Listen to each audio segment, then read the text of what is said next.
Buenas tardes, Joaquín. Hola, buenas tardes. ¿Qué tal, hombre? Aquí estamos hoy de luto en la Hoy un iglesia. poco triste. De luto hoy en la iglesia y a mí me ha sorprendido, ¿eh? Me están sorprendiendo las reacciones tan cercanas, tan calurosas de muchos sectores, ¿no? Digamos, porque, bueno, se nos ha ido un gran papa, pero también muy querido, ¿no? Por muchos sectores muy diversos. La verdad es que sí, bueno, nosotros terminando la reunión de pastoral nos hemos enterado. Eran las cerca de ¿qué hora, Joaquín? Cerca de las 10 a las A 9 las a las 10 más o menos, porque yo estaba en el cole y lo ha dicho mami. Vamos, me han mandado a mí un WhatsApp y ha sido, mira mami el móvil y dice, Joaquín también ha mandado uno. sí. Sí, a las 9 o por ahí se estaba ya sabiendo, sí. Y bueno, Daniela ¿tú te das cuenta y vea que se ha muerto para cómo. Eh, Seguro, chiquilla, sí, sí, seguro, seguro. Así que Lo nada, vimos ayer dando la bendición Urbi et Orbe. que vea, Sin curioso, embargo, ¿eh? Cómo se ha despedido pues un lunes de Pascua, ¿eh? Y después de haber estado al pie del cañón, porque es que no ha dejado, bueno, y recibió al no sé, miembro del gobierno de Estados Unidos, sí, al vicepresidente, ¿no? O no sí, sé. sí, sí, que bueno, como él decía, ¿no? Que quería morir con las botas puestas, y desde luego que yo creo que también eso es lo que ha precipitado, o sea, entenderme, no se ha cuidado, o sea, que se ha desgastado hasta el final. Buenas tardes, María Ángeles. Buenas tardes. ¿Qué tal? Buenas tardes. Ay, nada bien, aquí en el cole. Muy bien. Madre Pues mía. nada, Joaquín, si quieres, rezamos. Sí, pues si os parece vamos a rezar, ¿no? Vamos a empezar la clase rezando, Sí, es un día triste.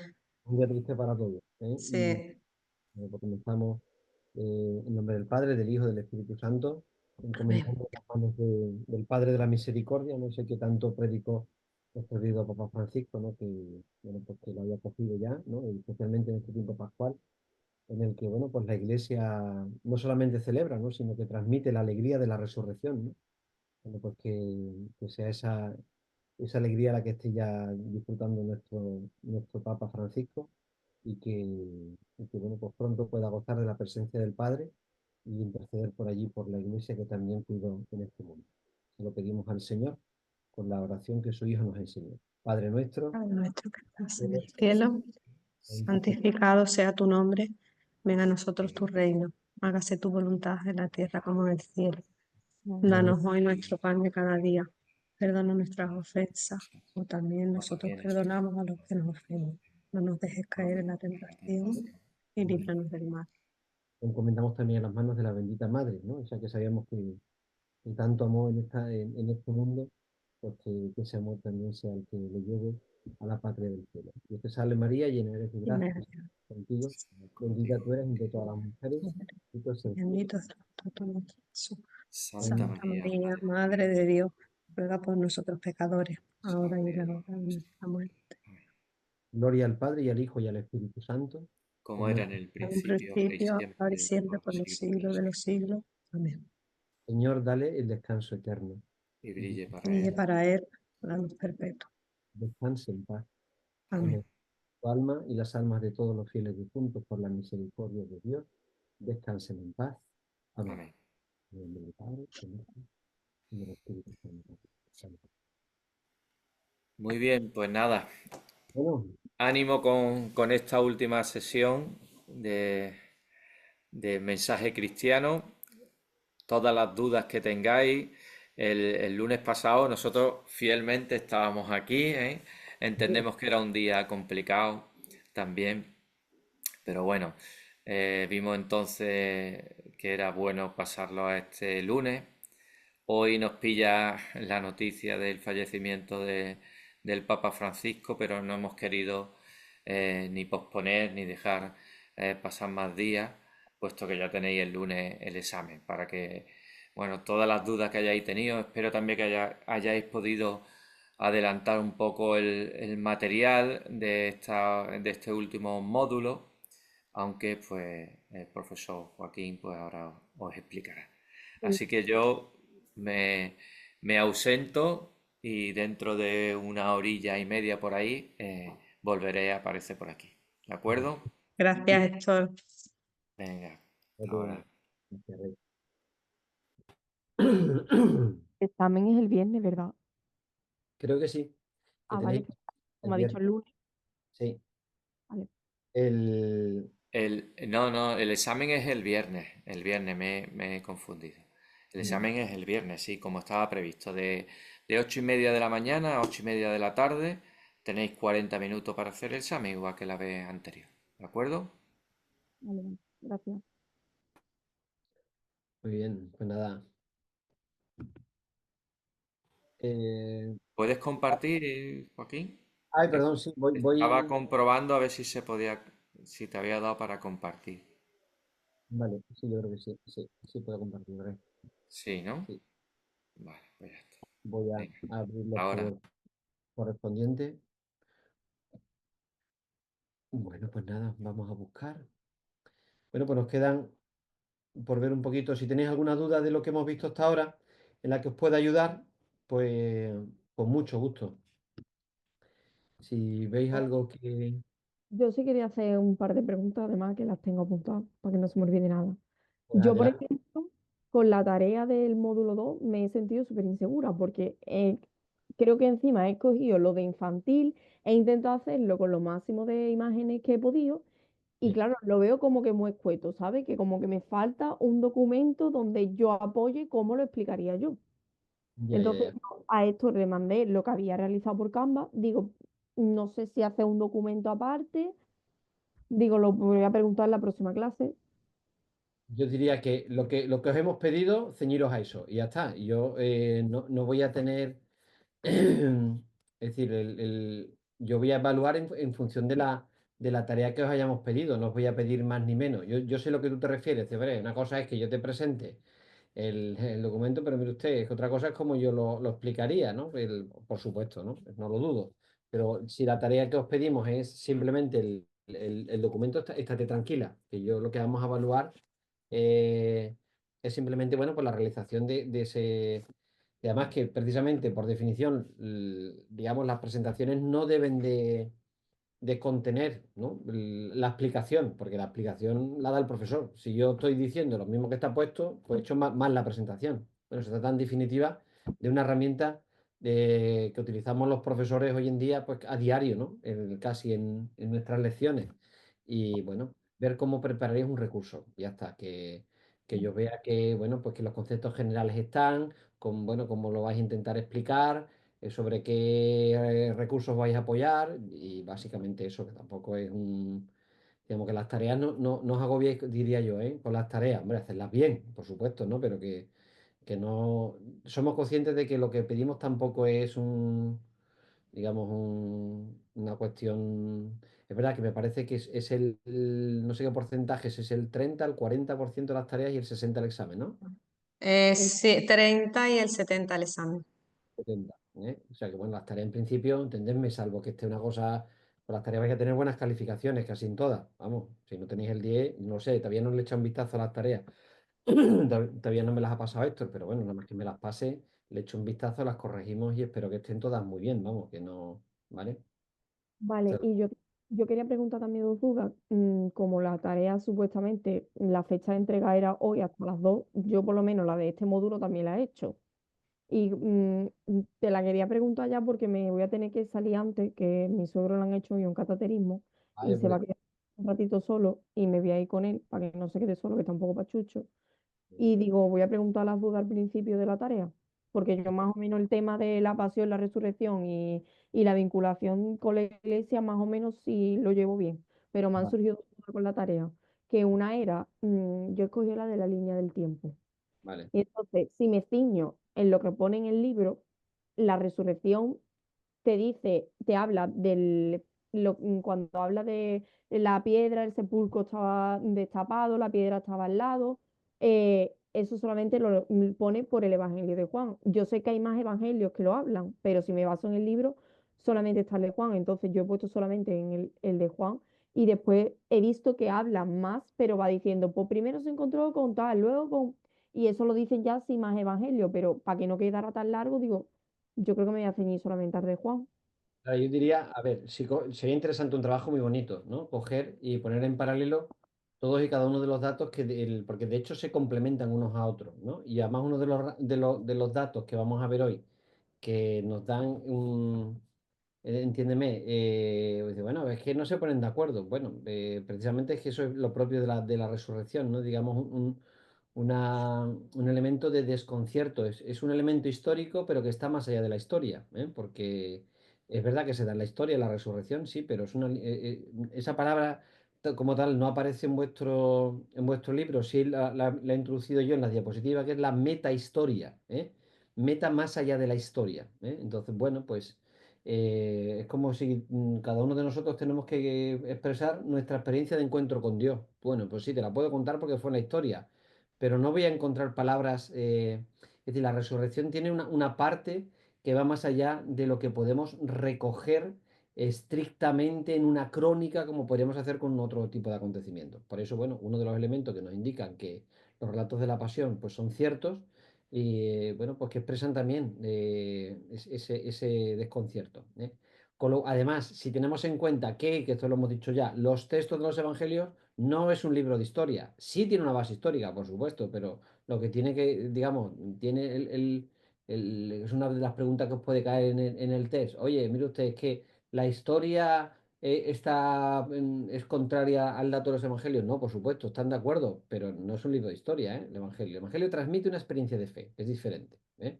Que se basa que los trascienden, porque la experiencia de fe, pues mire usted, el objetivo del evangelio no es hacer una crónica, porque entonces, bueno, pues sí, podríamos hacer una lectura comparativa y diciendo, oye, pues este no es del todo correcto. No, pero es que no es la intención del evangelista. El evangelista lo que quiere transmitir una experiencia de fe a una comunidad concreta. No es lo mismo hablarle a un judío que hablarle a un griego. No es lo mismo hablarle a un romano que hablarle a uno que vivió en Jerusalén.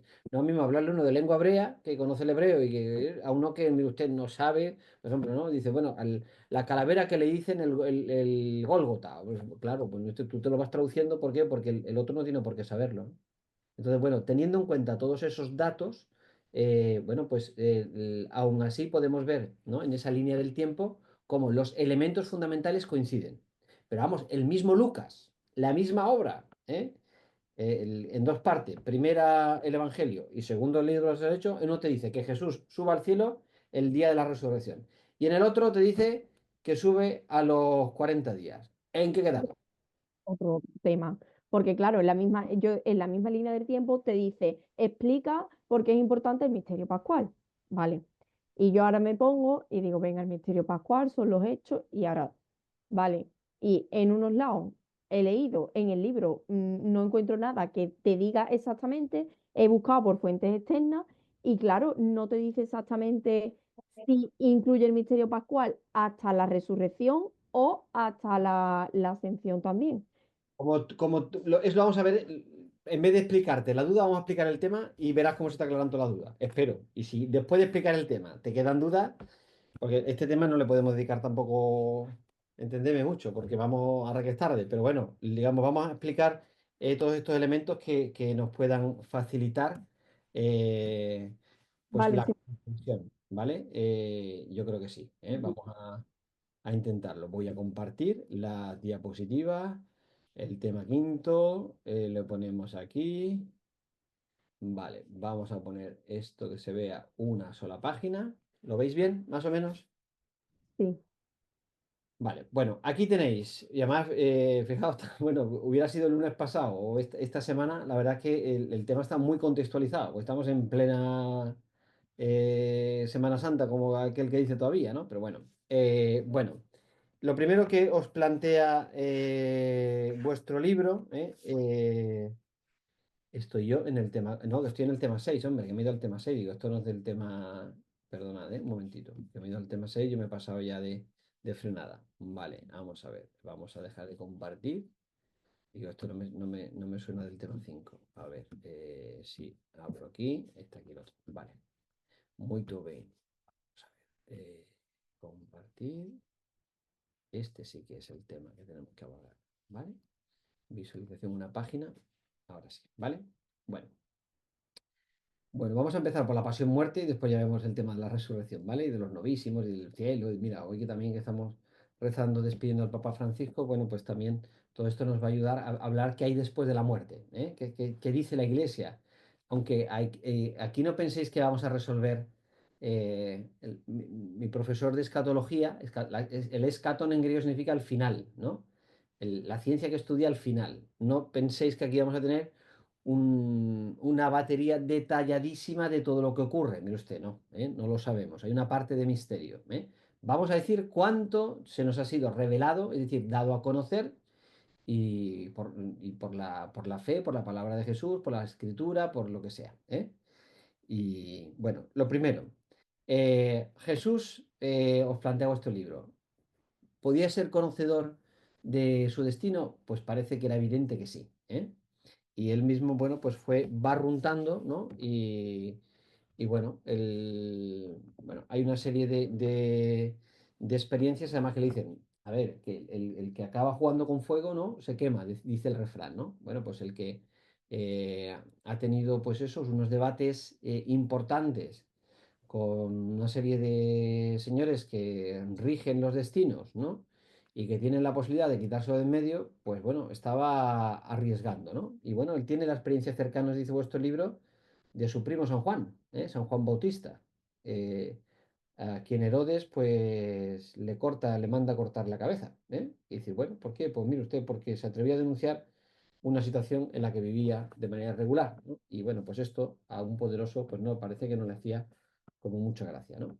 Después, bueno, lo que os he dicho, usted, a base de una crítica, bueno, de entrar en disputas abiertas, públicas, ¿no? Donde además Jesús tenía la mala costumbre de dejar en evidencia a sus interlocutores, bueno, pues eso, evidentemente, un interlocutor que tenía una gran autoridad delante del pueblo, que lo dejasen en evidencia, pues mire usted, no, a no ser que reconociera la autoridad de Jesús, cosa que no hicieron, bueno, pues evidentemente que todo eso fue tejiendo, ¿no? Además, por ejemplo, el Evangelio de Marcos ya, vais a encontrar el capítulo tercero, dice que me parece que lo dice algo así, que los herodianos, es decir, y los fariseos, que eran dos grupos que estaban peleados, se pusieron de acuerdo para acabar con Jesús, ¿no? Es decir, muy al principio, de la vida, según nos narra el propio Evangelio. Creo que es al final del capítulo tercero. Eh, pero bueno, muy al principio, si no recuerdo mal, ¿no?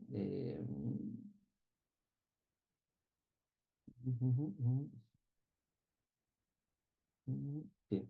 Los fariseos se confabularon con los herodianos para acabar con él. Estamos en el capítulo tercero, versículo sexto, al principio. Sí, bueno, estamos ahí. Bueno. Eh, Oiga, ¿Jesús lo comunicó? Pues va a ser que también. Dijo, mira, señores, que hay, por ejemplo, en el Evangelio, al menos de Marcos y de Mateo, y creo que de Lucas también, vamos, en Marcos y en Mateo casi seguro, vamos, seguro, y en Lucas creo que también. Hay 3 anuncios de la pasión. Pero dice, mira, señores, voy a Jerusalén. Allí voy a morir. También dice que a los 3 días resucitará, ¿eh? Pero bueno, Jesús después nos habla del buen pastor. El buen pastor es el que da la vida por sus ovejas, ¿no? Lo tenéis ahí en Juan 10:11. Oye, mira, igual que Jonas estuvo 3 días en el vientre de la ballena, ¿a qué se refería? Pues usted, pues a su muerte, ¿no? Y a la resurrección también, ¿no? Y los anuncios de la pasión, mira, que efectivamente los tenéis en Mateos, en Marcos y en Lucas, y son 3, además. Y bueno, pues todo ello nos pone tras la pista de que efectivamente Jesús, ¿no? Era consciente y comunicó en vida, tenemos testimonios abundantes, ¿no? De que sabía que su destino pasaba por la muerte, por la muerte. ¿Y de quién iba a venir? Pues mire usted, a ver, yo a quién quiero quitarme de en medio, a quién me incomoda. ¿Jesús era incómodo para Roma? Pues va a ser que no.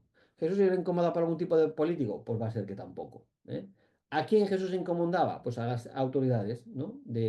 Especialmente de carácter religioso, porque menos que las autoridades, además del pueblo, en aquel tiempo no había una división de poderes como tenemos hoy, un poder civil y un poder religioso. Mire usted, entonces, el Sanedrín, que ya hemos estudiado en parte su composición, bueno, pues nos expresa, ¿no? Como ese poder religioso, bueno, pues formado por, bueno, pues los notables, también había gente pues instruida en la ley, y, en fin, y gente progresista, gente conservadora, como en nuestros parlamentos hay un poco de todo, bueno, pues también dentro del Sanedrín, pero bueno, en definitiva autoridades, bueno, a las que Jesús les resultaba bastante incómodo, ¿eh? Y especialmente porque muchas de las prácticas que también se hacían en el templo, igual que ocurrió, ¿eh? Esto no es algo novedoso, ¿eh? En la historia de Israel, los profetas también denunciaron, ¿no?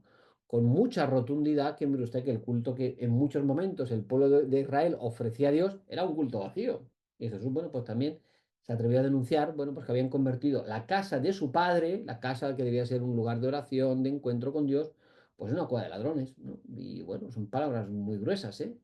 Y dichas en un entorno donde, puf, pues no, no era fácil esquivar, digamos, las consecuencias que él sabía. Es decir, Jesús no era un ingenuo, ¿eh? Jesús sabía que se estaba, bueno, pues, introduciendo en un escenario muy complejo, pero bueno, lo hizo, me atrevo a decir, con total conciencia, con total libertad y sabiendo que el Padre, que Dios pues, le pedía, ¿no? Precisamente llevar a cabo esa acción. Bueno, y el sentido, pues mire usted, los profetas auténticos, pues todos han acabado como acabó Jesús, digamos, el bienaventurados, y además nos dicen una de las bienaventuranzas que estudiamos en el, no sé, ya no me acuerdo si era el tema 3 o el tema cuarto, ¿no? El que llamamos la bienaventuranza, creo que era el cuarto. Bueno, pues se nos hablaba ahí precisamente de que quien trabaja por el reino es perseguido, y bienaventurado si tú estás trabajando por el reino, porque vas a sufrir la persecución. Vale. ¿Y cuál es el otro sentido que ponemos? Pues mire usted, pues que realmente ¿por qué muere Cristo en la cruz? Pues mire, es un sacrificio, ¿eh? Hay una parte sacrificial en la entrega de Cristo en la cruz. ¿Y por qué muere? Por nuestros pecados, ¿no? Con el peso, es el que Él carga con el peso de nuestros pecados para que nosotros no tengamos que cargar con ese peso, ¿eh? Porque el precio, ¿no? Del pecado es la muerte, ¿no? Bueno, pues precisamente ahora que estamos celebrando la Pascua, Cristo muere, por nuestros pecados para que nosotros no tengamos que sufrir la consecuencia que va anexa a ellos, que es la muerte, y podamos recibir, bueno, pues la vida eterna, ¿no? Que Él ha conquistado para cada uno de nosotros, ¿no? Y que el pecado, bueno, pues nos había arrebatado. Vale. Y bueno, Él no ha venido a ser servido, ¿no? Es una muestra de que nos ha amado hasta, como dice el Evangelio según San Juan, ¿no? En el capítulo 13, versículo 1, habiendo amado a los suyos, los amó hasta el extremo, ¿eh? Bueno, ¿cómo se estructura la Semana Santa? En la línea de tiempo de la Semana Santa. Pues lo hemos visto ahora, Domingo de Ramos y el Tríodo Pascual, ¿no? El Tríodo Pascual que pasa por el Jueves Santo, donde Jesús se reúne con sus discípulos para preparar esa, en el contexto de la cena judía, pues los judíos en nuestra Pascua estaban celebrando la suya, ¿eh? Nosotros lo que hacemos es darle, o lo que hizo Jesús mejor que nosotros, darle un contenido nuevo a ese paso liberador de Dios, donde no solamente ha liberado a un pueblo de la esclavitud de Egipto, que es lo que celebraban los judíos en la fiesta de Pascua, sino que nos ha redimido, nos ha salvado del pecado y de la muerte, y no a unos cuantos, sino a toda la humanidad. Digamos que es una liberación de la cual la anterior era como un anticipo, ¿no? Digamos, bueno, ese poder salvador. Bueno, si recordamos los distintos momentos de la Pascua judía, ¿no? O los acontecimientos, mejor dicho, que aparecen recogidos en el libro del Éxodo, pues yo qué sé, estoy recordando, hay un momento en el que la sangre de un cordero que se sacrificaba se vertía sobre las puertas de los judíos, las jambas y los dinteles, para que la muerte, el ángel exterminador, no entrase y no acabase con ellos, ¿no? Bueno, igual que hubo una sangre que libró de la muerte, digamos, a los primogénitos de Israel, bueno, aquí hay una sangre que no libra a unos cuantos, sino que libra a todos de la muerte definitiva, ¿no? Que es consecuencia, como hemos dicho, del pecado. Bueno, pues así. Y hay todo un paralelismo, pero digo, igual que hay una liberación, aquí hay otra. Aquello fue, bueno, pues a través de las aguas, ¿no? El pueblo pasa por el Mar Rojo. Bueno, pues el Mar Rojo simboliza también el costado abierto de Cristo, el costado abierto de Cristo, que son las aguas bautismales, son las que nos han salvado, nos han liberado. Mire usted, Dios no me ha liberado de un faraón que me venía persiguiendo y ha abierto delante de mí las aguas, ¿no? Sino que, bueno, eso era un anticipo, ya lo hemos visto, ¿no? Del bautismo, ¿no? Y bueno, el bautismo es un don, ¿no? Que recibimos también con la resurrección, con la muerte. El bautismo nos incorpora a la muerte de Cristo para hacernos partícipes también de su vida, de la resurrección. Bueno, en definitiva, hay también un paralelismo, si pusiéramos, digamos, la Pascua judía con la Pascua cristiana, la que celebró el Señor, bueno, pues Jesús no celebró una Pascua sin más, una Pascua judía sin más, sino que esa Pascua la dotó ya del nuevo contenido, que es la que nosotros celebramos y hemos celebrado en estos días, ¿vale? Bueno, el Domingo de Ramos, no voy a decir, la entrada de Jesús, como además dice, montado en una burriquita, ¿no? Nuestra procesión de vuelo de la burriquita del Domingo de Ramos. Bueno, mire usted, no solamente es un signo de humildad, que también, ¿eh? Pero si ya en Zacarías aparece que el Mesías entraría en Jerusalén montado en una burrita, pues ya está, pues era, digamos, es una manifestación de que, bueno, Jesús cumple lo que la Sagrada Escritura decía sobre él, ¿no? Sobre el Mesías esperado. Después el Jueves Santo, bueno, pues todo lo que os he dicho, ¿no? Bueno, pues se hacía el rito de la Pascua judía, pero evidentemente con un nuevo contenido, ¿no? Y ahí, por ejemplo, añadimos el lavatorio de los pies, que aparece solamente en el Evangelio de Juan, ¿eh? Por ejemplo, en el Evangelio de Juan no tenemos ningún relato de la institución de la Eucaristía, ¿eh?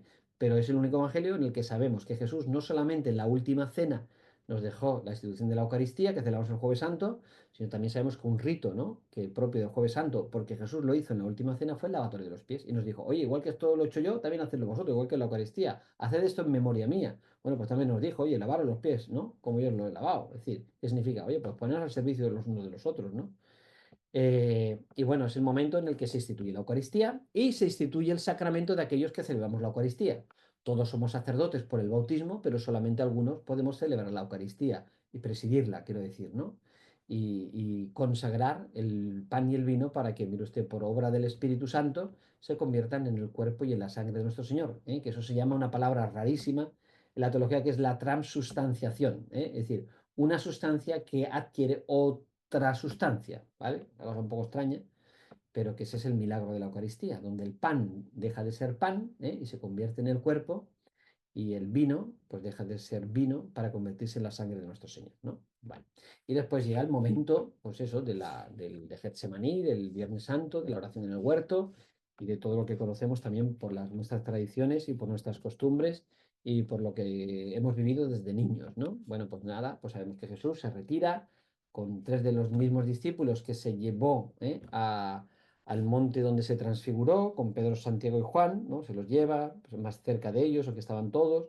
Allí pues llega a sudar sangre, ¿no? Y bueno, acepta que el sacrificio de la cruz forma parte de la redención que el Padre ha preparado para toda la humanidad, ¿no? Y bueno, pues entiende que efectivamente el Padre tiene como intención, ¿no? Que el Hijo viva esa entrega para poder hacernos a todos hijos y salvarnos en el Hijo, ¿no? Bueno, la condena de Jesús. Esto aquí hay un proceso, hay dos procesos, mire usted.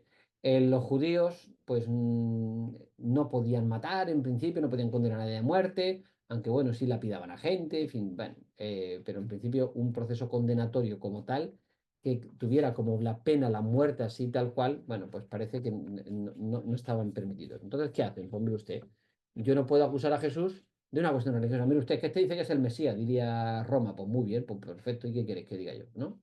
Pero claro, si yo lo acuso, ¿no? Digamos, ahí, bueno, después se hace con alevosía, con nocturnidad, porque eso no cumple ninguno de los requisitos propios de la legalidad, se hace de noche, no estaba todo el Sanedrín reunido, en fin, con acusaciones que son falsas, los testigos se contradicen, es un desastre, ¿eh?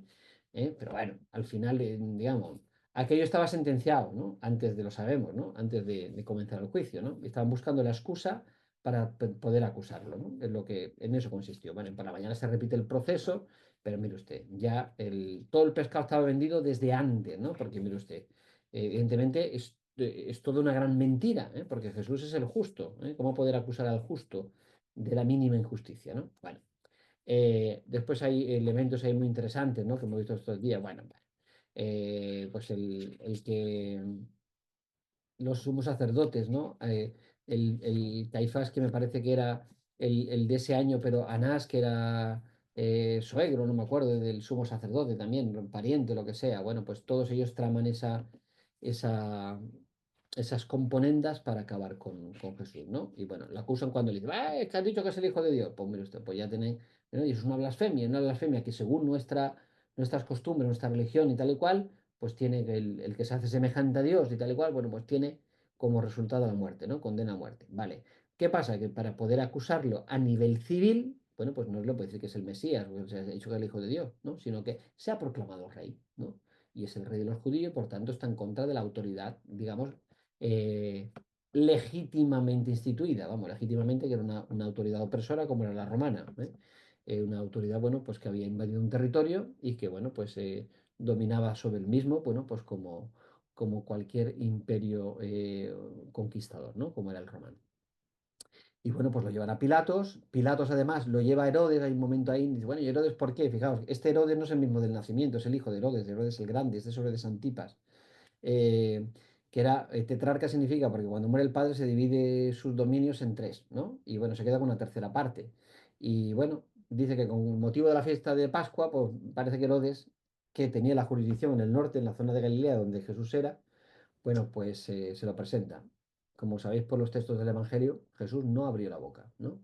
Y Herodes empezó tal y cual, quería cachondearse, perdonó por la palabra, pero quería reírse de él, cosa que Jesús, bueno, pues no entra en ese juego, ¿no? Y bueno, dice incluso el Evangelio que estos señores antes, me refiero a Pilatos y Herodes, que antes de estos acontecimientos estaban peleados, pues resulta que se hicieron hasta amigos, ¿no? Lo que hemos dicho al principio, ¿no? Gente que con un enemigo común o con lo que sea, bueno, pues que se hacen amigos, los herodianos, ¿no? Que eran los partidarios de Herodes, ¿no? Y los fariseos, que en principio no se llevaban bien porque los fariseos acusaban a los herodianos de ser cómplices con el poder romano, pues mira, se hacen amigos, ¿por qué? Porque quieren acabar con Jesús, porque a los dos les resulta incómodo Jesús, ¿no? Tanto Herodes como, aunque sabemos que Herodes tenía cierta inquietud, ¿no? Porque bueno, quería conocer a Jesús, había escuchado que había hecho milagros, igual, mal, o sea. Bueno, el interrogatorio de Herodes, bueno, pues es un interrogatorio también, en el que Herodes se ve un poco ahí mm, entre la espada y la pared. Herodes, como sabemos por los evangelios también, se lava las manos, es decir, no quiere problemas. Y nos dice, pues yo no veo que este hombre haya hecho nada de lo que me decís, ni que sea un peligro, ni no sé cuánto, pero bueno, mira, pues además tenía la costumbre de que si me pedís, os suelto uno de los que van a ser condenados a muerte. Y entonces, bueno, pues gritan, ¿no? El nombre de un asesino, confeso, y bueno, para que lo sea soltado, mientras que Jesús que no tenía ningún elemento, bueno, pues digamos, con peso para poder condenarlo, sabemos que es el que acaba en el destino de la cruz. Bueno, hay un traidor dentro del grupo de los más cercanos, conocemos de Judas, en fin, no vamos a contar más cositas que todos saben. Bueno, el lugar, el Gólgota, el monte de la calavera, por forma de, perdón, monte Calvario porque tenía forma de calavera. Bueno, sabemos que Jesús murió. Por ejemplo, un dato que tú has dicho antes, ¿no? Juana, sabemos por el Evangelio de Marcos que Jesús fue puesto en la cruz en torno a las 12, si no recuerdo mal, ¿no? Bueno, un evangelio nos dice que a las 12 fue crucificado y otro nos dice que a las 3 estaba muerto. Bueno, pues mira, o siendo uno con el otro, sabemos que el tiempo, digamos, que duró digamos, desde la crucifixión hasta la muerte, pues pasaron prácticamente 3 horas. ¿Qué sabemos? Pues mire usted, que Jesús llegó muerto a la cruz. Seguramente Pilatos tratando, una de las hipótesis, tratando de decir, mire, le voy a pegar una paliza de tal calibre que a estos señores se les va a quitar la gana de matarlo. Y sabemos que cuando Jesús es sometido a los azotes no es como nosotros ahora, una cosita así, no sé si habéis visto alguna peliculita, tal y cual, o algún documental, ¿no? Pero los azotes no es como nosotros, como a veces se manifiesta, una especie de cordelitos, no. Los azotes romanos se ven un número, Tenían, y eran unas piedras que se incrustaban, y cada vez que pues se traían parte de la piel y más que la piel, O sea que la cantidad de sangre que Jesús perdió en ese momento seguramente fue ingente, Y fijaos que un Jesús, cuya, bueno, más o menos la estatura del Jesús de la Sábana Santa, ¿no? Rondaba en torno al 1,80 m, 1,70 m y tantos largo, 1,80 m si no recuerdo mal, bueno, un hombre bastante corpulento, es decir, que no era entendedme, no era un enclenque, ¿no? Es decir, que era una persona que con cierta fortaleza física. Bueno, no podía cuando hablamos de la cruz no penséis en una cruz, lo que se portaba era uno de los maderos, pero ni tan siquiera Jesús podía con el peso de ese madero. ¿Por qué? Porque eso nos indica que prácticamente estaba destrozado, ¿no? Y la prueba es que a Jesús no hubo que quebrarle las piernas, porque hay una de las hipótesis, ¿no?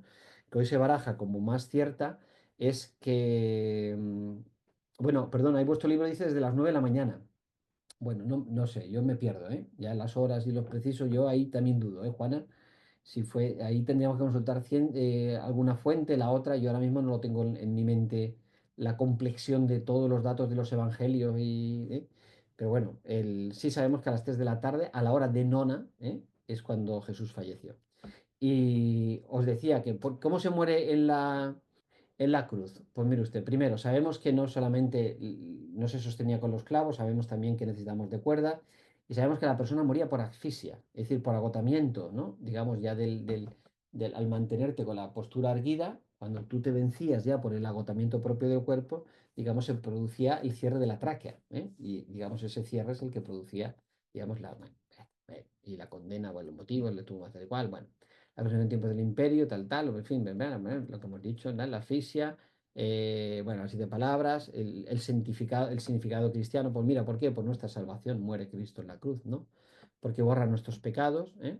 Porque es el sacrificio que repara la desobediencia de Adán, donde Adán, primer hombre, desobedece y acarrea para nosotros, digamos, el mal del pecado, pues mire usted, hay uno que es obediente y que con su obediencia restaura las consecuencias que la desobediencia del primer hombre habrían atraído para toda la humanidad. Digamos, hay un paralelismo, ¿no? También el árbol de la cruz, el árbol del paraíso, etcétera, etcétera, ¿no? Bueno, que eso no podemos entrar, pero es una cosa muy bonita también. Por ejemplo, el sábado santo se lee en el oficio de lectura como Cristo, ¿no? Lo primero que hace después de su muerte es bajar, ¿no? Al Seol y rescatar, ¿no? A Adán, que andaba allí pues esperando, ¿no? Que fuera rescatado, ¿no? Y Adán como signo, ¿no? Y símbolo de toda la humanidad. Bueno, el cristiano empieza una vida nueva, como hijo de Dios, y es un sacrificio. Después hay un sermón muy famoso que en algunos pueblos se hace, en Huelva no tengo yo conocimiento, en Huelva ciudad me refiero, de que se hagan. En los pueblos en los que he estado yo de sacerdote tampoco se hacía. Es el sermón de las 7 palabras, que lo que van recogiendo es, bueno, pues distintos textos, palabras de Jesús, pronunciadas por él en el momento, ¿no? De la pasión y antes de morir, evidentemente, bueno, pues que van componiendo, ¿no? El escenario de la pasión. Y llegamos a la resurrección, ¿eh?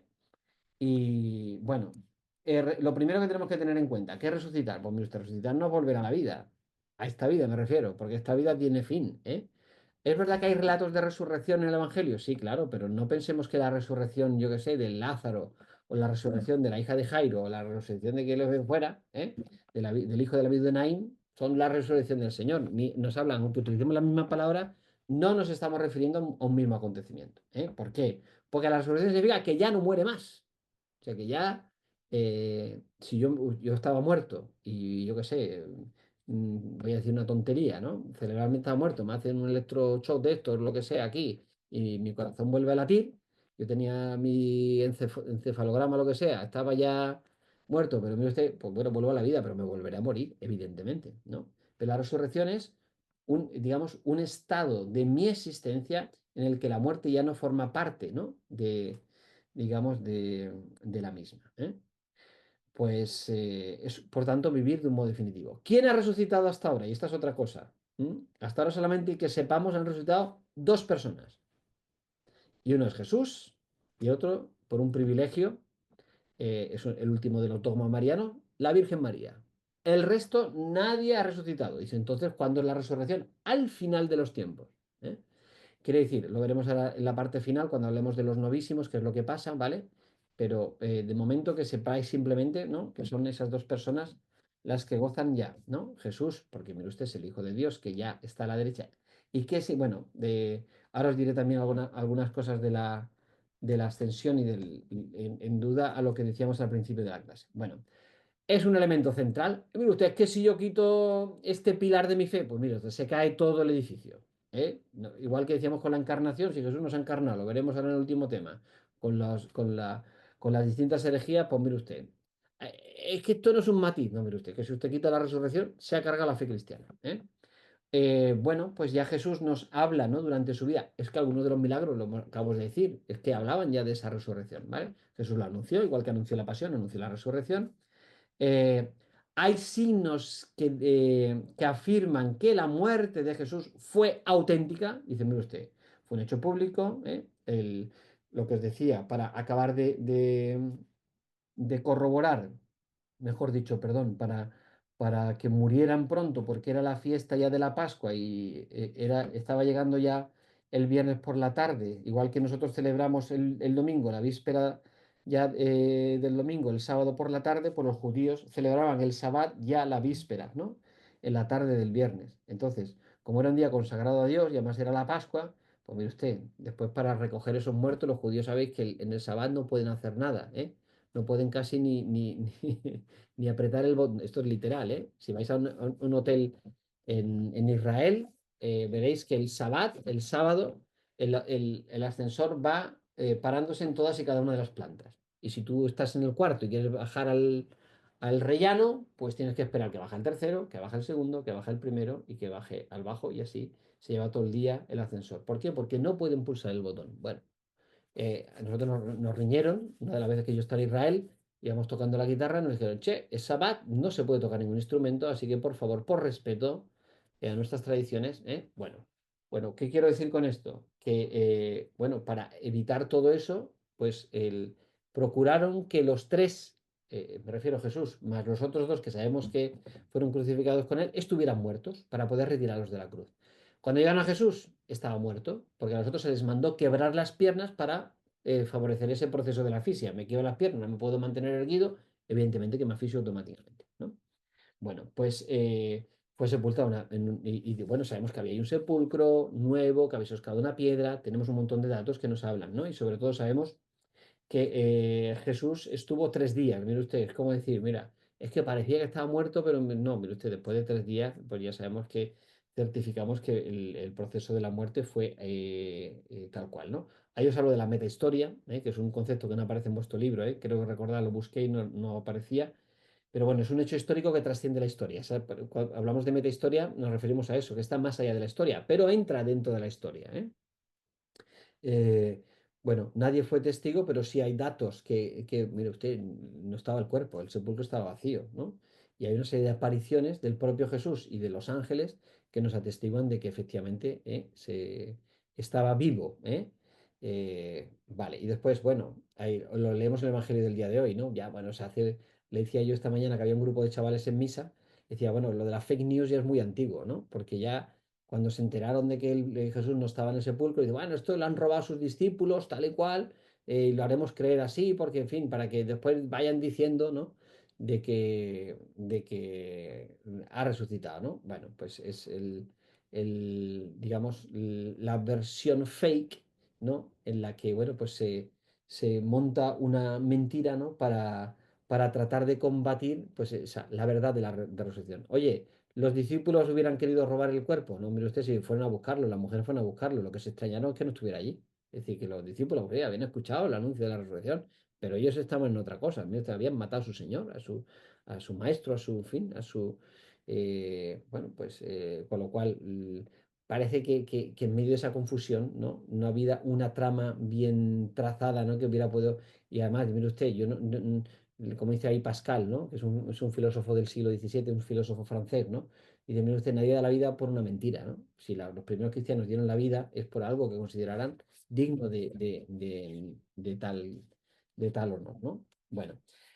En las apariciones, bueno, aquí tenemos un poquito de todo, pero volvemos a lo del inicio de la clase. No pensemos en los evangelios como en libros de historia, como en crónicas fehacientes, ¿no? Digamos, y mucho menos cuando tratan un tema metahistórico como la resurrección, ¿no? Sin el resto de cuestiones que fueron, digamos, históricas, tenemos distintos datos. ¿Por qué? Porque el evangelista compone su obra para tratar de explicar, digamos, y transmitir un mensaje, pues mire usted. Yo para enseñar, por ejemplo, esta mañana que le predica a un grupo de chavales, yo no le predico igual a un grupo de chavales que a las religiosas que están allí, que es la que celebro misa todos los días. ¿Por qué? Mire usted, porque las religiosas tienen unas claves que los chavales no tienen, ¿no?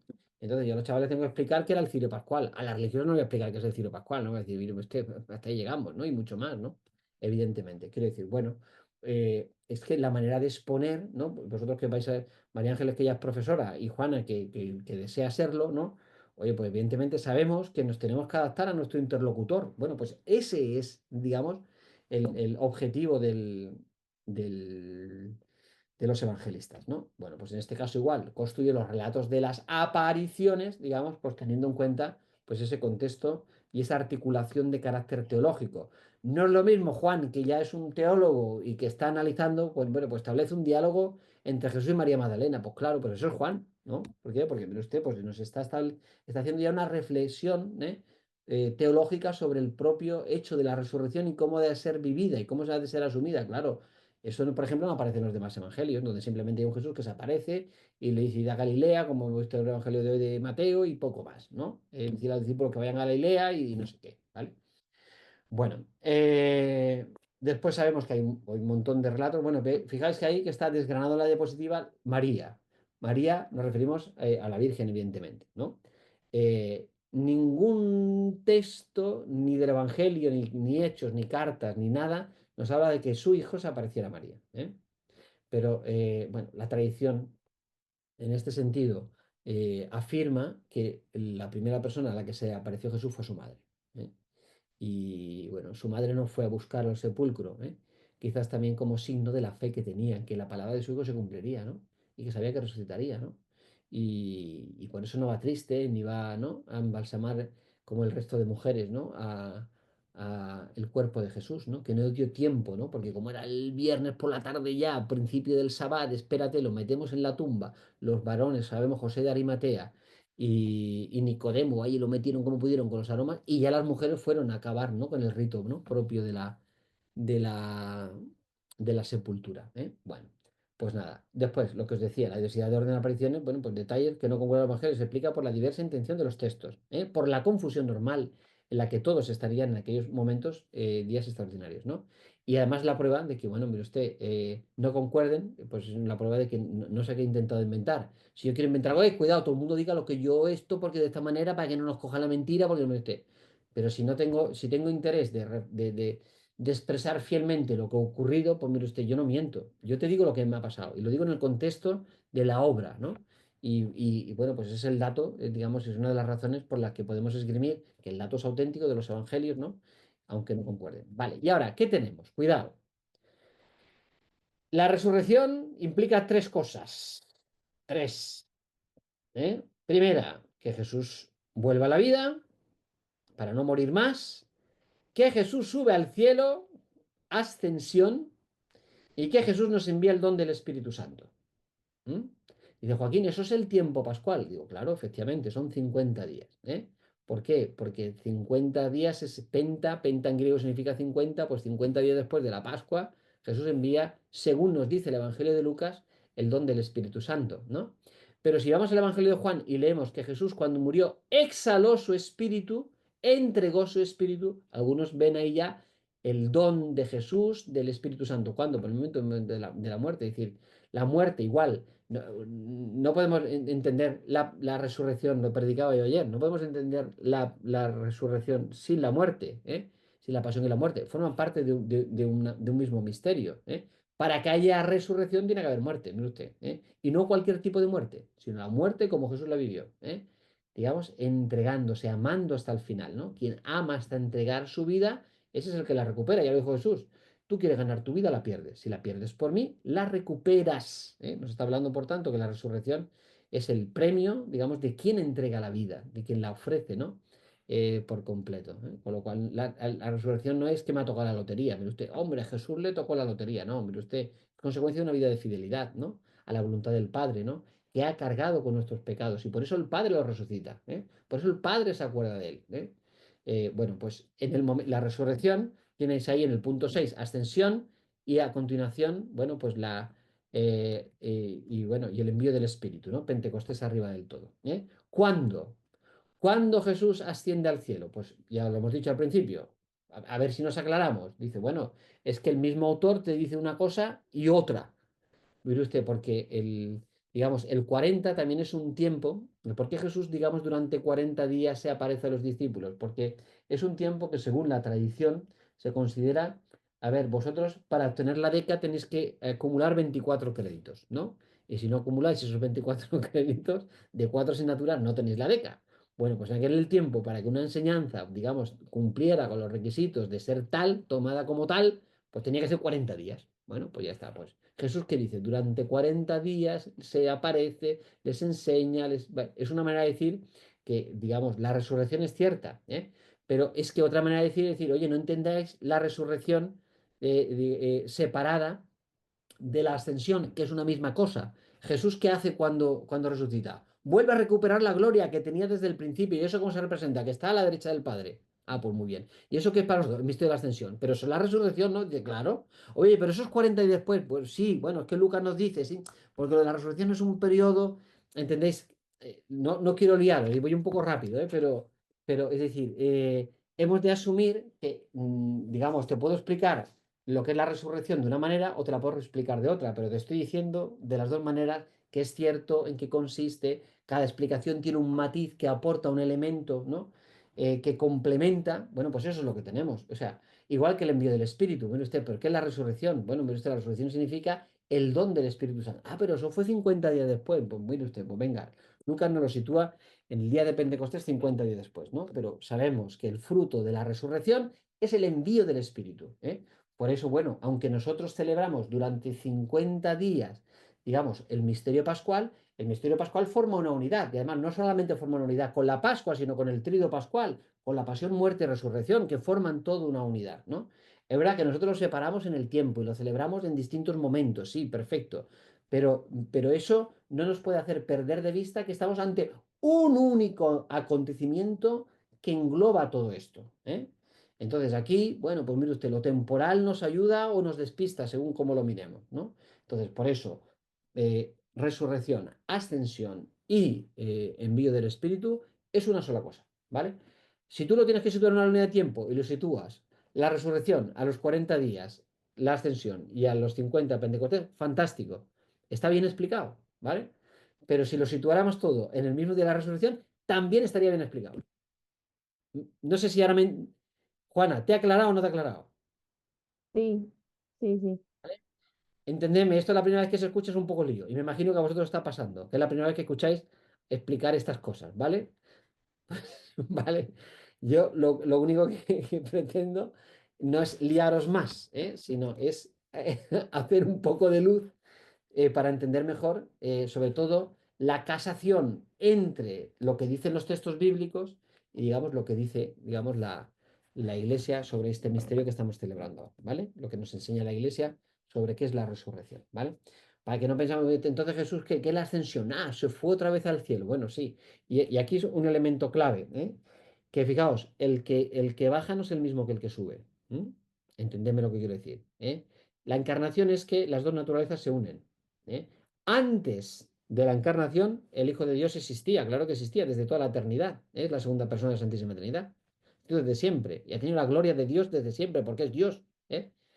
Pero ahora, cuando vuelve el Logos, la segunda persona de la Santísima Trinidad, no vuelve ya solamente en su naturaleza divina, lo veíamos en el primer tema, sino que ahora vuelve, digamos, con la unión de las dos naturalezas en su persona, porque esas ya no se separan, Y ahora veremos en el próximo tema que cada vez que se separan es herejía. Herejía significa algo que es contrario a lo que nosotros creemos, a lo que dice nuestra fe.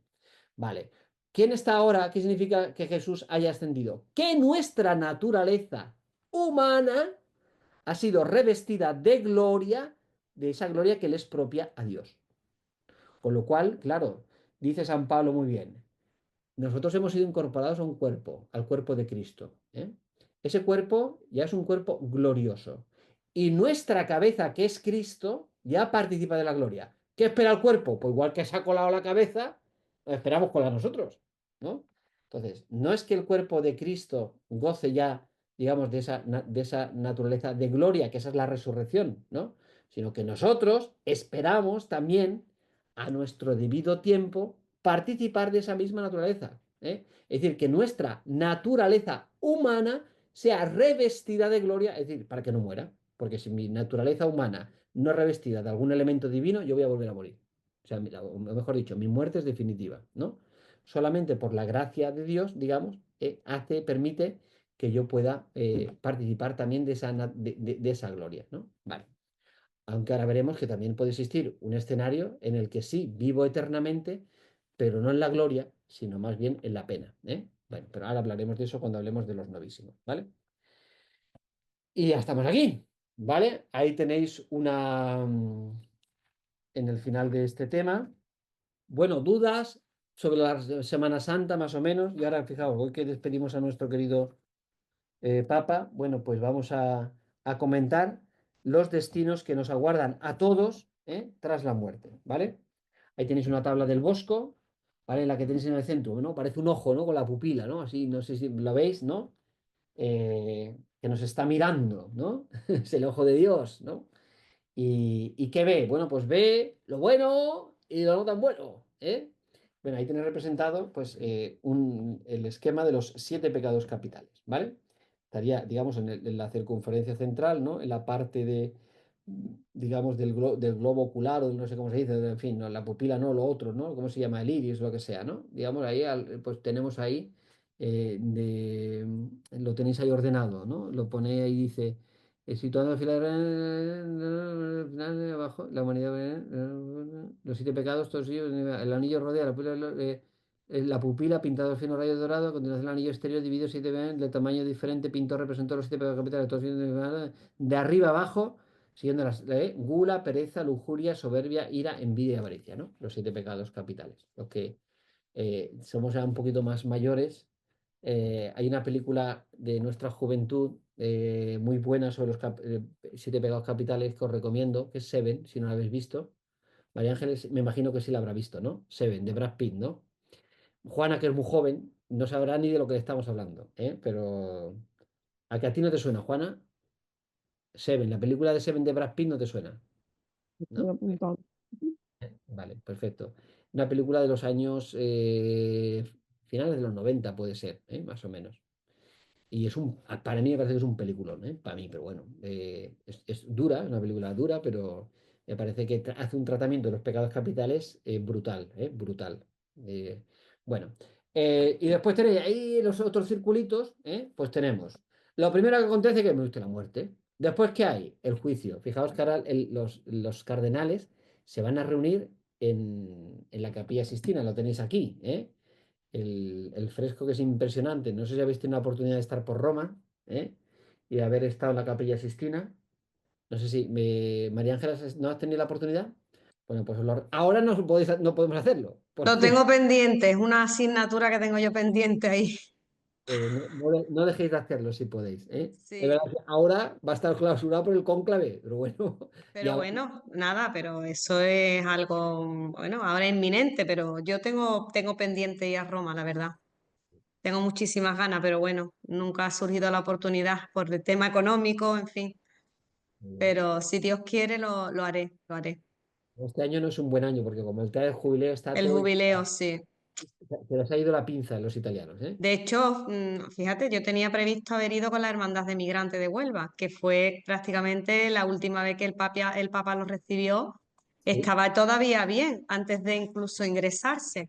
sí, señora. Y muchísimos amigos míos, incluso la hermana mayor de la Hermandad de Migrantes, estuvo con él, le puso la medalla de migrante, fue precioso, a mí me emocionó ver el vídeo, pero no pude ir porque no pude coger los días, 2 días que ellos que fueron días lectivos.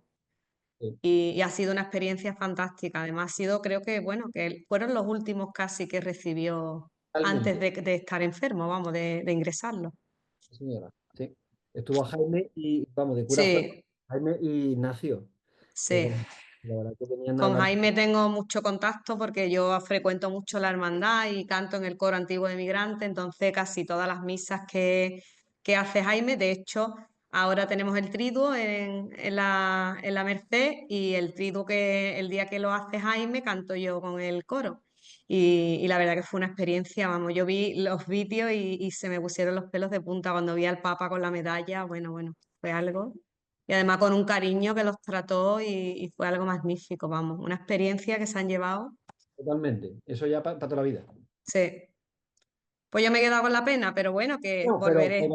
pero si podéis de verdad hacerlo, que es la verdad que Roma es que yo estoy, en fin, yo estoy enamorado de Roma. Y además tiene la posibilidad de vivir allí una temporadilla, así que bueno, que me ha pasado. Bueno, pues allí la Capilla Sixtina que nos encontramos, pues eso, uno de los grandes frescos que reflejan el juicio. Vamos, también lo tenemos en otros frescos y en otros cuadros. Vale, perfecto, pero bueno, ahí tenemos apoteósico de Miguel Ángel, ¿no? Que es una pasada, la verdad. Bueno, con lo cual, después de la muerte, ¿qué habrá? Pues un juicio, mire usted, vale, sí. Y después, ¿qué habrá? Dos destinos, ¿eh? Mire usted, pues mira, si es el de abajo de la izquierda, mal asunto, ¿vale? Porque ese es el infierno, ¿vale? Pero si es el de abajo de la derecha, pues hemos triunfado, ¿no? Que es el cielo, ¿no? ¿Vale? Entonces, bueno, pues ahí ya tenemos resumido de alguna manera, ¿qué son los novísimos? Pues mire usted, cuidado, que si pregunto en el examen por mala pata, ¿eh? ¿Cuáles son los novísimos? Yo doy varias opciones y tal y cual. Y en esa me parece muerte, juicio, infierno y cielo. O pongo ahí alguna cosita que no concuerda con eso. Tened cuidado, porque sabéis que son tipo test con 3 soluciones, solamente unas correctas, vamos, que son fáciles, ¿eh? Que yo espero que no tengáis problemas. Pero bueno, hay que estudiárselo antes, ¿eh? No, no vale entenderme, ¿eh? No la juguéis porque, hombre, hombre, también que os sirva para profundizar, ¿no? Vale. Bueno, pues, ¿cómo será ese juicio? Mira, nos lo ha explicado muy bien. Fijaos, que tengo yo aquí precisamente la bula con la que el Papa Francisco ha convocado este año santo, ¿no? Y precisamente don Santiago, nuestro obispo, la citaba, ¿no? En la carta que ha escrito hoy con motivo de su muerte. Pues es un juicio en el que contamos con el Dios de la misericordia, ¿eh? Pero también ese Dios es justo, ¿eh? Y precisamente yo me atrevo siempre a decir que la misericordia es lo más exigente, porque yo no puedo decir, mira, es que tú no me quisiste, es que no, yo di mi vida por ti, yo lo hice todo por ti. ¿Tú qué hiciste con aquello que te di yo? ¿Eh? Entonces, bueno, no obstante, y además Dios es conocedor de nuestra fragilidad, ¿no? Y de nuestra. Pero también, bueno, pues hay un momento en el que la verdad de nuestra vida se pondrá de manifiesto, ¿no? Todo el bien que hayamos cometido y también todo aquello que no hayamos hecho también. Y todos sabemos, por experiencia propia, pues mire usted, que metemos la pata a menudo, ¿eh? Y que, bueno, pues no hacemos las cosas, no hacemos todo el bien que deseamos, ¿no? Eso lo dice también San Pablo, ahí, Señor, si yo me gustaría hacer el bien, pero meto la pata, Señor, ayúdame, ¿no? Pues eso nos pasa a nosotros, ¿no? Que, bueno, queriendo hacer el bien, tantas veces no lo hacemos, ¿no? Bueno, pues en definitiva, mientras que en este mundo, pues todo está un poquito, ¿no? Que es bueno, que es malo, a veces, ¿no? Pues tenemos dudas, ¿no? No hay una nitidez, una claridad, ¿no? Bueno, pues en ese momento será la luz, ¿no? Para que el bien resplandezca, ¿no? Pero usted no es que Dios tenga, ¿qué querrá un padre más que el bien para sus hijos? ¿Qué querrá Dios para nosotros? Pues el sumo bien, ¿no? Bueno, pues precisamente para que se ponga de manifiesto. Y esa purificación será un deseo, ¿no? Porque yo estoy lo que quiero es que esté el bien y me desprenda ya del coñazo del mal, ¿no? Y del pecado y de todo aquello que me ha tenido preso durante este mundo. Yo quiero vivir, ¿no? La suma bondad, ¿no? Y seremos nosotros los primeros interesados en purificarnos, ¿no? Y en lavar y limpiar todo aquello que no es de Dios y que no es de la verdad y que no es del amor y que no es del bien y que no es de la justicia y que no es de lo que Dios quiere, ¿no? Vale. Bueno, en el Jesús vendrá a juzgar, bueno, dice ahí, ¿no? Pero voy de muerto, examinar cada uno de nosotros el amor de Dios. Además nos ha hecho la pregunta del examen, dice, mira, ¿qué voy a examinar yo? Vosotros no sabéis las preguntas del examen, la de ese juicio sí. ¿De qué se nos va a examinar? De una cosa, del amor, ¿eh? Se hemos olvidado el amor, ¿no? Y Mateo en su Evangelio, en el capítulo 25, nos deja un texto paradigmático en este sentido, ¿no? Cuando nos habla y dice, oye, mira, que yo te voy a preguntar, ¿qué hiciste con mi hermano necesitado? ¿Qué hiciste cuando estaba en la cárcel? ¿Qué hiciste cuando estaba desnudo? ¿Qué hiciste cuando tuve hambre? ¿No? Y porque ahí estaba yo esperándote, ¿no? Y sobre esas cuestiones que el Señor nos va a examinar a cada uno de nosotros, ¿no? ¿Qué hicimos con el bien con el amor que Él nos dejó, ¿no? Y bueno, pues en la resurrección del cuerpo, ¿eh? Porque además nosotros, y aquí explico, creo que en vuestro libro también lo explicará así, ahora mismo no me acuerdo, porque lo leí el otro día para preparar la clase y no lo tengo del todo fresco, pero me imagino que os hablará digamos, el tiempo intermedio. ¿Qué ocurre? Yo me muero, hay un juicio, pero entendedme, ¿quién está ante ese juicio? Es mi alma, porque, a ver, nosotros aquí partimos de la distinción griega de cuerpo y alma, ¿no? Vale. Aunque la antropología bíblica es un poco más rica, pero bueno, vamos a partir. Tenemos cuerpo y alma. El cuerpo, digamos, de momento, tras la muerte, el cuerpo material, digamos, se queda en este mundo y mi alma se separa del cuerpo, ¿vale? Entonces, ¿qué hace mi alma? Pues mira, mi alma pues, es sometida a ese juicio. Mi alma soy yo también. Es decir, ¿no? Y bueno, y si mi alma, digamos, he sido una persona de una vida de santidad ya en este mundo ejemplar, pues voy directamente al cielo. Mi alma se va al cielo. ¿Y qué hace el alma del cielo? Pues mire usted, disfrutar de la presencia de Dios junto con todos los santos, con la Virgen María y con todos los que estén allí. La felicidad de contemplar y estar con Dios. ¿Y qué es la resurrección entonces? La resurrección es al final de los tiempos cuando mi alma, digamos, se vuelve a unir a mi cuerpo, y volveré a ser yo. Entonces, oye, quiere decir que entre mi muerte de este mundo y la resurrección hay un tiempo, digamos, entendedme, en el que hay un periodo transitorio en la que el alma está separada del cuerpo, pero ese no es el ideal, porque yo no soy un ángel, ¿no? No soy solamente espíritu, yo también soy cuerpo, ¿no?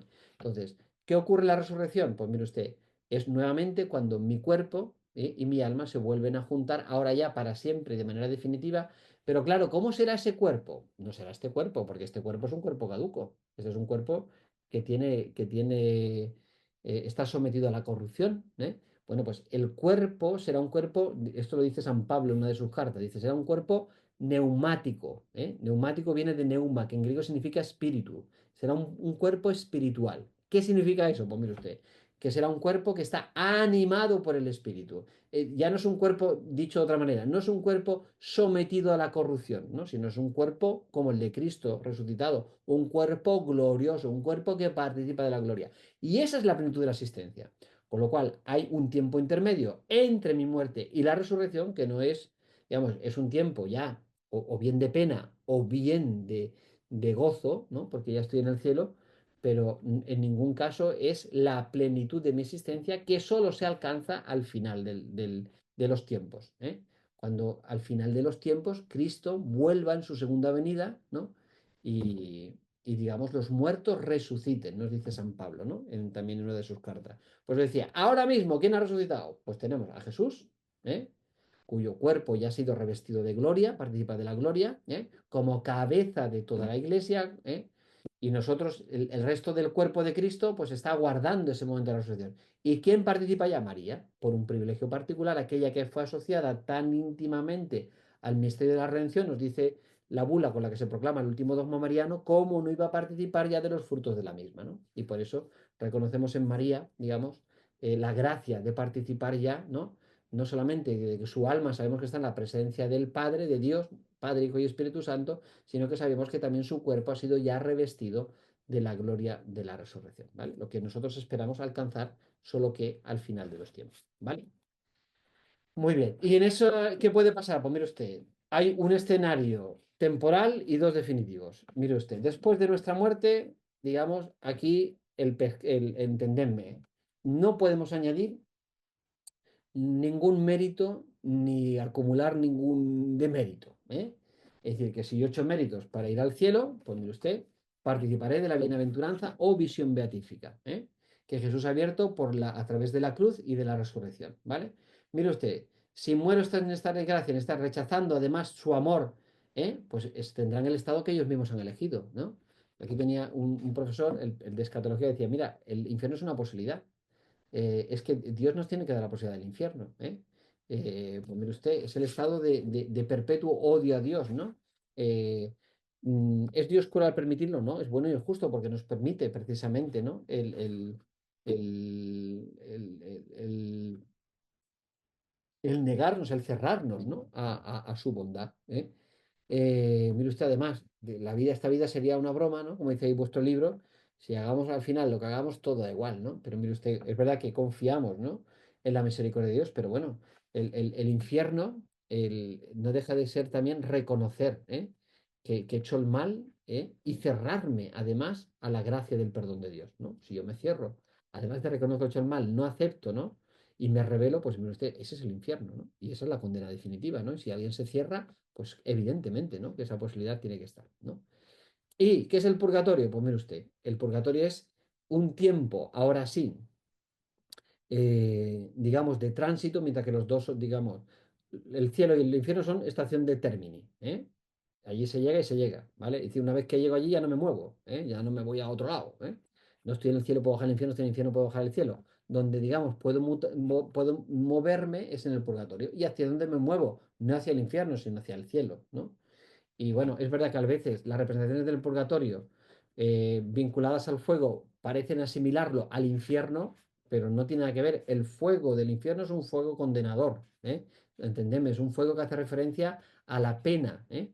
El fuego del purgatorio es un fuego purificador, ¿eh? Igual que nosotros quitamos la escoria del metal, digamos precisamente poniéndolo el metal a unas temperaturas altísimas para que todo aquello que no es forma parte, ¿no? de la nobleza del metal desaparezca, ¿no? Se queme, ¿no? Bueno, pues así, eso es lo que hace. Todo aquello que se ha pegado a nuestra alma y que no es del alma y que no es verdadero y que no es de Dios, pues mire usted, se queme y desaparezca, ¿no? Y bueno, ¿por qué tenemos que rezar por nuestros difuntos? Precisamente por esto, porque mientras que, cuando estamos en el purgatorio no podemos acumular ningún mérito por nosotros, digamos, para procurar esa purificación, sino que necesitamos de la comunión de los santos de rezar unos por otros. Por eso hoy nosotros estamos rezando por el Papa. Y usted sí, claro que el Papa es Papa. Y confiamos que ha sido un hombre de Dios, por supuesto, pero también sabemos que es pecador, ha sido pecador, igual que cada uno de nosotros. Por eso, mire usted, se ofrecen misas, ¿no? En la que se pide por la intención del Papa. Y yo pido que cuando me mueran, que recen misas por mí. Y lo mejor, mira, yo como soy cura, pues puedo ofrecer a diario misa por mis difuntos, por la gente que ha partido y que quiero, y por el Papa, y porque pues, mira, es lo mejor que podemos hacer, ¿eh? Por nuestros, también podemos rezar, podemos ofrecer rosarios, podemos ofrecer oraciones, ¿no? Para, ¿no?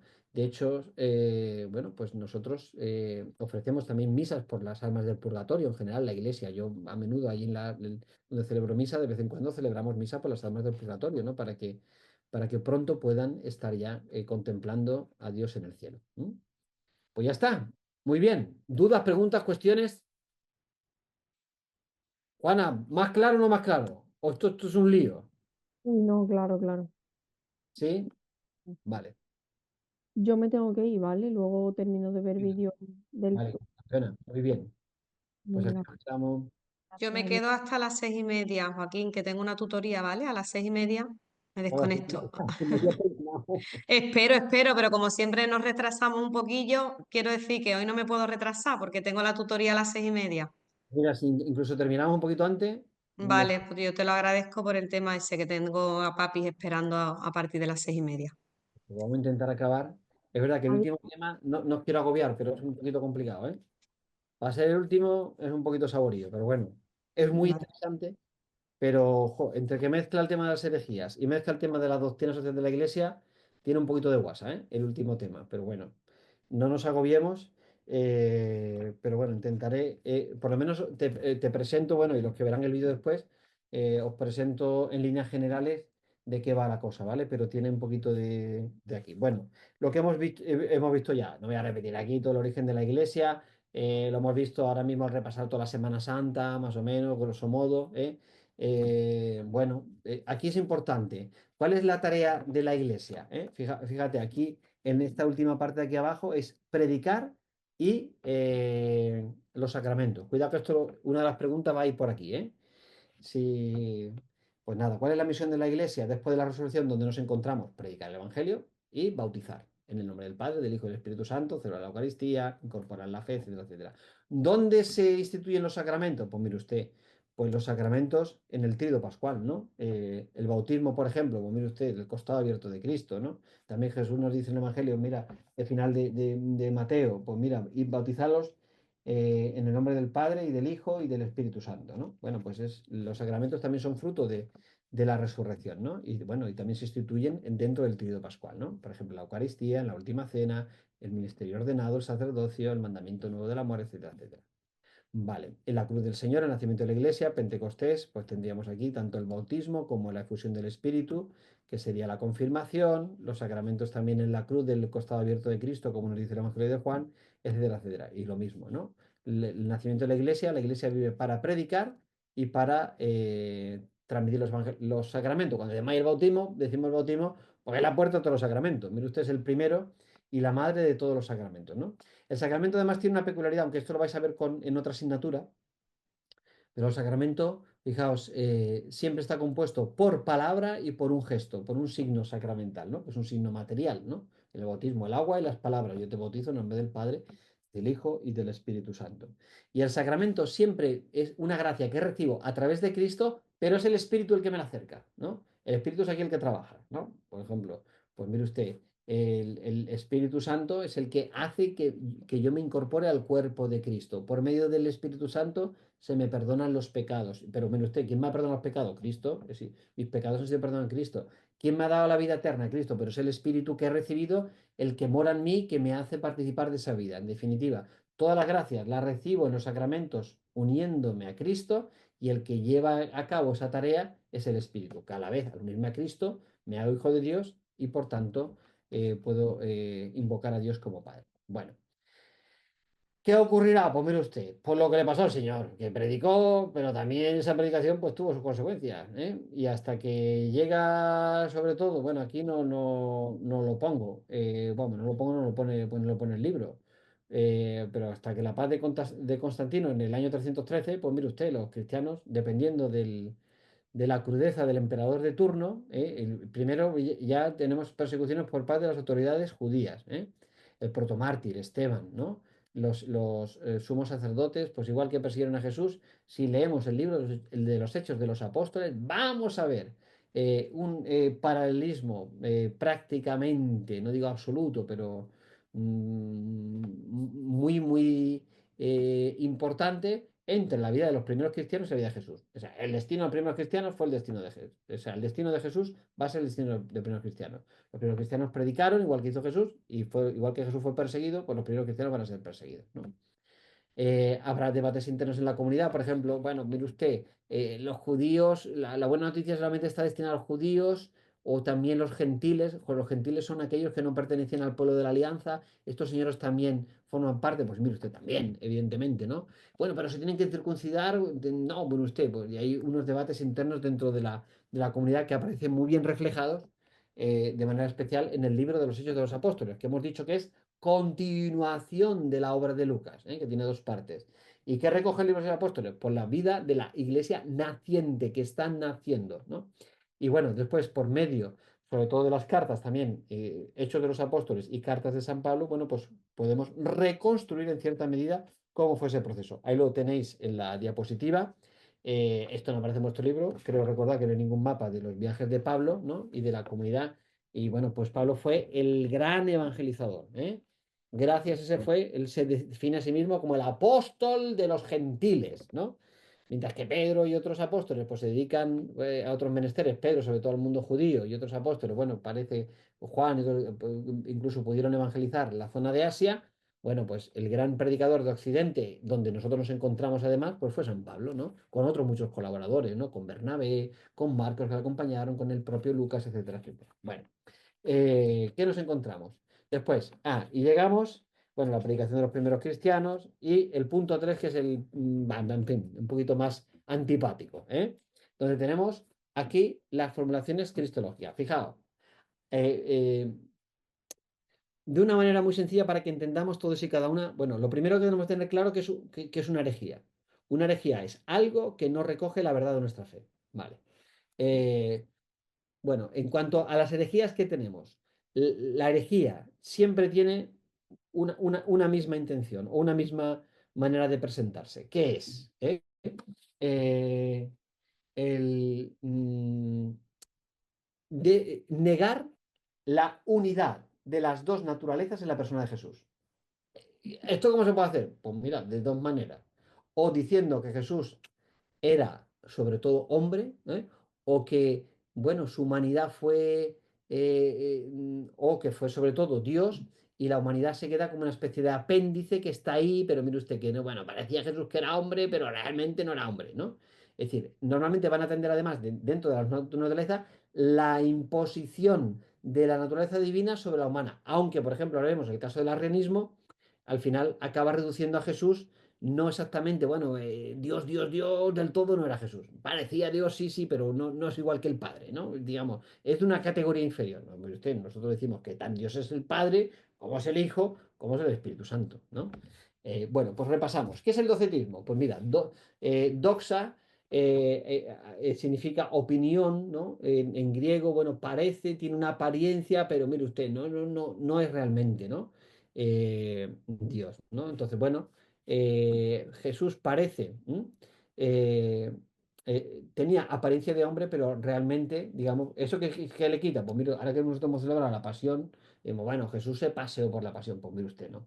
Si fue hombre, sufrió como hombre. Si usted me niega la humanidad de Cristo, pues mire usted, el mérito, digamos, y el amor manifestado por su entrega, pues mire usted, lo reduce usted a prácticamente, pues algo que es insignificante, ¿no? Pues bueno, el docetismo, por tanto, niega y nos dice que Jesús era un hombre solo en apariencia, pero que realmente era Dios, ¿eh? Solamente era Dios. Vale. El adopcionismo, pues mire usted, no nos dice aquí que Jesús desde el principio, ¿no? Asumió la naturaleza humana, sino que primero fue un hombre y después ese hombre fue, como diciendo, bueno, pues fue asumido por Dios. No, mire usted, ¿no? Jesús es Dios encarnado, Dios hecho hombre, las dos naturalezas unidas desde el principio, ¿eh? No es un hombre al que después le viene. Y aquí lo desarrollo un poquito más que vuestro libro, ¿eh? Hay distintas versiones del adopcionismo, es decir, de un hombre que fue adoptado, por la presencia de Dios, tanto en el siglo segundo, siglo tercero como en el siglo octavo, ¿eh? Bueno. Y después la respuesta de la Iglesia, cómo la Iglesia reacciona frente a cada una de estas herejías. Y normalmente lo hace haciendo una formulación dogmática. Y sobre todo, más que una formulación dogmática, y diciendo, condenando, anatema sea quien diga esto, digamos. Condena, por tanto, de una manera autorizada, mediante un sínodo, mediante un concilio, mediante una reunión de lo que sea, digamos, esa herejía, ¿no? O esa posición errónea de la fe. Después, ¿qué tenemos? Tenemos el arrianismo, que fue quizás la herejía más extendida, por parte de la Iglesia. Es una herejía por primera vez proclamada por Arrio, un sacerdote de Alejandría, que afirma que Jesús era una criatura inferior a Dios, ¿no? Inferior al Padre, instrumento suyo para la creación del mundo, ¿no? El arrianismo, por tanto, original niega la Santísima Trinidad. No dice que no, existe solamente una persona divina y el Hijo no es Dios. No sé si controlas un poquito la mitología griega y especialmente la visión platónica cuando nos habla del demiurgo, ¿no? El demiurgo pues es un ser intermedio entre Dios y los hombres, ¿no? Y en la mitología griega pues tenemos una serie de señores, por ejemplo, ay, no me saldrá el nombre de este, bueno, de un demiurgo muy famoso griego, bueno, quien sea. Bueno, ¿qué hace la iglesia? Pues mire usted, ¿no? Dice que tan Dios era el Padre como era el Hijo, ¿no? Y bueno, en el concilio de Nicea se afirma, ¿no? Propuso el término para definir la naturaleza, de la misma naturaleza, homoousion. Usía en griego significa sustancia o naturaleza, podríamos decir aquí también, y homo significa de la misma naturaleza, de la misma sustancia que el Padre, ¿no? Y bueno, el concilio de Constantinopla nos habla de la, vamos a decir, consustancial, de la misma sustancia que el Padre. Vale. Después, en nestorianismo, ¿qué nos dice? Bueno, mire usted, en Jesús había dos personas, no había una sola, ¿eh? Nos hemos dicho una persona con dos naturalezas. Pues no, mire usted dice, había una persona que era humana y una persona que era divina, ¿no? Y por tanto, eso les lleva a afirmar que María solamente era la madre de Jesús hombre, pero no de Jesús Dios. Dice, pero es que no puedo separar Jesús Dios y hombre. Dice que eso no funciona, que eso no es posible. Por eso en el concilio de Éfeso, ¿no? Se afirmó que María, al afirmar que María es madre de Dios, significa, no le está dando, entendeme, no le está dando un mérito especial a María. Lo que le está diciendo que María es madre de un Señor que es Dios y que es hombre, ¿eh? Y que María es, por tanto, al afirmar que es madre de Dios, no significa que no sea madre de Jesús en su humanidad. Eso es eso no se discute. Lo que se discute es que fuera madre de Dios. Pero es que Jesús es Dios y es hombre. Es que no puede ser madre de una parte y de la otra parte no, ¿no? Pues mire usted. El monofisismo. Bueno, pues nos dicen Eutiques, ¿no? Y afirmaba que Jesús solo hay una naturaleza divina que absorbe la humana. Dice, cuando se unieron las dos, ¡pum!, una desapareció, ¿eh? Y bueno, pues otra manera de negar la doble naturaleza en Cristo, ¿eh?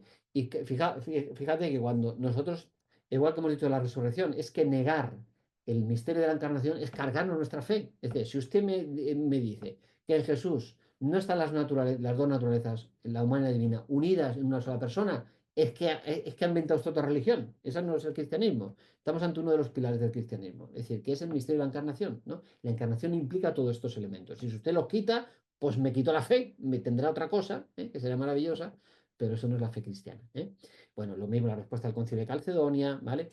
Donde ahí es donde se introduce el término persona, que salta de la teología a la filosofía, ¿eh? Pero bueno, es una cuestión después ya posterior, y se utiliza, bueno, pues ese término que sustancia o hipóstasis, ¿no? Que hasta ese momento tenía un significado, pero que ahora se utiliza. Hipóstasis significa lo que está reunido en torno, o sea, ¿qué hace la hipóstasis? Pues de las dos naturalezas las reúne en una sola realidad. ¿Y qué es esa realidad? La hipóstasis. ¿Qué es esa realidad? La realidad personal. La realidad personal lo que hace, por tanto, es unir, digamos, en la unidad, pues de dos realidades que en principio pues estaban llamadas a vivir separados, porque no están una cosa es la naturaleza divina y otra cosa es la naturaleza humana, pero que en Cristo, en su persona, digamos, el concepto personal, por tanto, lo que hace es aglutinar, unir, ¿no?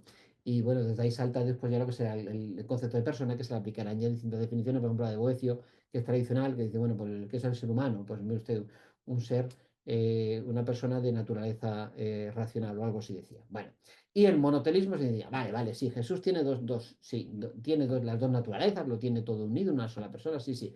Pero dentro del telos, el telos significa finalidad, aquí se puede traducir como voluntad, hay una voluntad que es la que se acaba imponiendo, con lo cual al final es otra manera de negar su naturaleza humana, diciendo que la naturaleza divina se impone, perdón, que la voluntad divina se impone sobre la voluntad humana, ¿vale? Sí, con lo cual me está diciendo que no era hombre.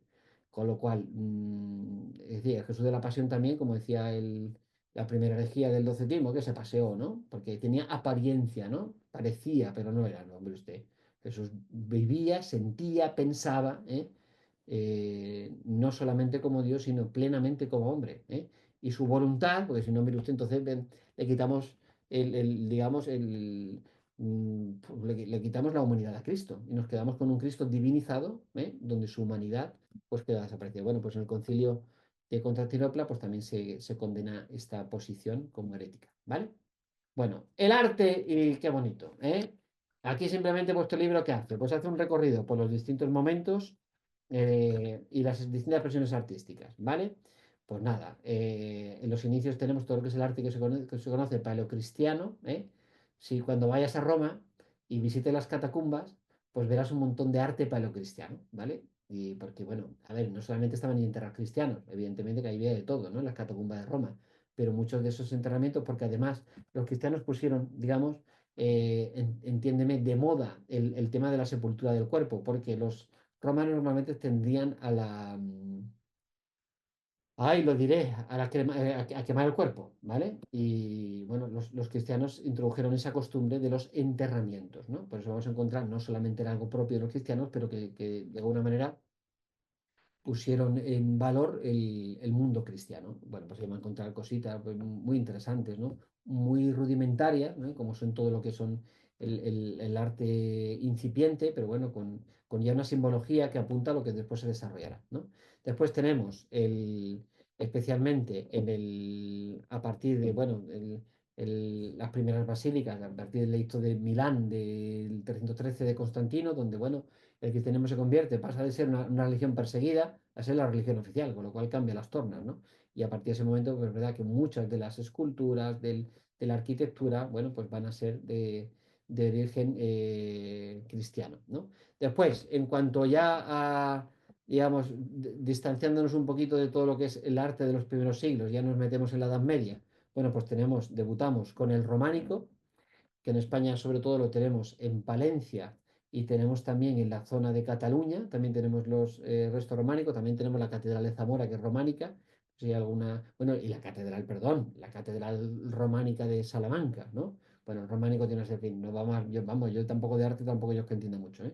Pero bueno, tiene unas características determinadas, ahí la iglesia que aparece en la diapositiva es San Martín de Fromista, bueno, pues es quizás de las iglesias más representativas. Yo he tenido la suerte además de visitar y bueno, el románico la verdad que tiene un encanto especial, sobre todo, bueno, pues juega con el recogimiento, ¿eh? No es como por ejemplo el gótico donde es el esplendor, la altura, las vidrieras, la luz, ¿no? La grandeza, ¿no? Bueno, el románico invita al recogimiento, ¿no? Bueno, y después tenemos en la Baja Edad Media tenemos todo lo que es la expresión del gótico, que tenemos, bueno, en Huelva tenemos eh, muchas iglesias que se construyeron, digamos, teniendo en cuenta ese gótico mudéjar, que es el característico de nuestra época, de nuestra zona, pero bueno, tenemos la iglesia en Aroche, que es una iglesia gótica, en San Pedro hay unos elementos góticos, ¿no? Un poquito ya más desarrollados, sobre todo en la parte del presbiterio, bueno.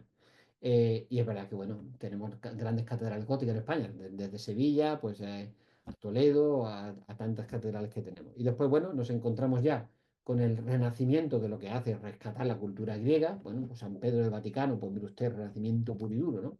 Impresionante además, pero además después llega el Barroco, que lo recarga todo y bueno, pues le da todavía pues un mayor esplendor, ¿no? a esa cultura clásica. Bueno, ya nos meteríamos pues ya propio en el siglo, el Renacimiento, pues el siglo XIV, siglo XV, y el Barroco, pues de ahí en adelante. Y después tenemos el arte contemporáneo. Pues nada, pues mira, os pongo yo ahí pues eso, Gaudí, que ahora, por cierto, se ha abierto el proceso de canonización de Gaudí. Pues nada, pues si Dios quiere será santo, porque bueno, este señor pues tenía una sensibilidad religiosa que expresó sobre todo a través del arte, ¿no? Y parece que era un hombre con unas cualidades que, bueno, que le hacen pues tender hacia la santidad, ¿vale? Bueno, pues el arte. Y terminamos el último punto, que es el de la doctrina social de la Iglesia, ¿vale? Bueno, ¿qué es la doctrina social de la Iglesia? Bueno, es, dicho de una manera, voy a intentar decirlo de la manera más sencilla, ¿eh? Es un elemento fundamental. El Papa Francisco estaba muy interesado en que la doctrina social de la Iglesia se conociera. ¿Eh? Y digo, oye, ¿y esto dentro del mensaje cristiano? Pues sí, es la aplicación del mensaje cristiano a la vida social. ¿Mm? Es decir, bueno, mire usted, es que los cristianos, nuestra religión no es una religión, como algunos quieren decir, intimista, de solamente estar en el templo, ¿no? No, mire usted, que nosotros tenemos como tarea la evangelización, la transformación del orden temporal, palabras un poco raras que utilizamos en la teología, ¿no? Pero la transformación del orden temporal significa el misterio de la encarnación. Oye, pues eso que Jesús nos enseñó, hacerlo vida. Y no solamente hacerlo vida en el terreno personal, que también, claro, que hay que empezar por ahí, por supuesto, por el terreno personal, pero no solamente, ¿no? Sino Jesús tiene un proyecto también de sociedad, de humanidad, ¿no?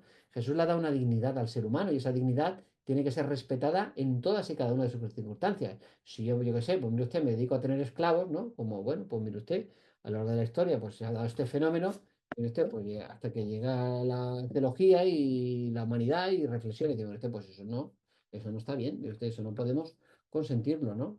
Y el mensaje cristiano pues se convierte también en fuente de inspiración para que, bueno, pues las estructuras sociales, culturales, educativas, ¿no?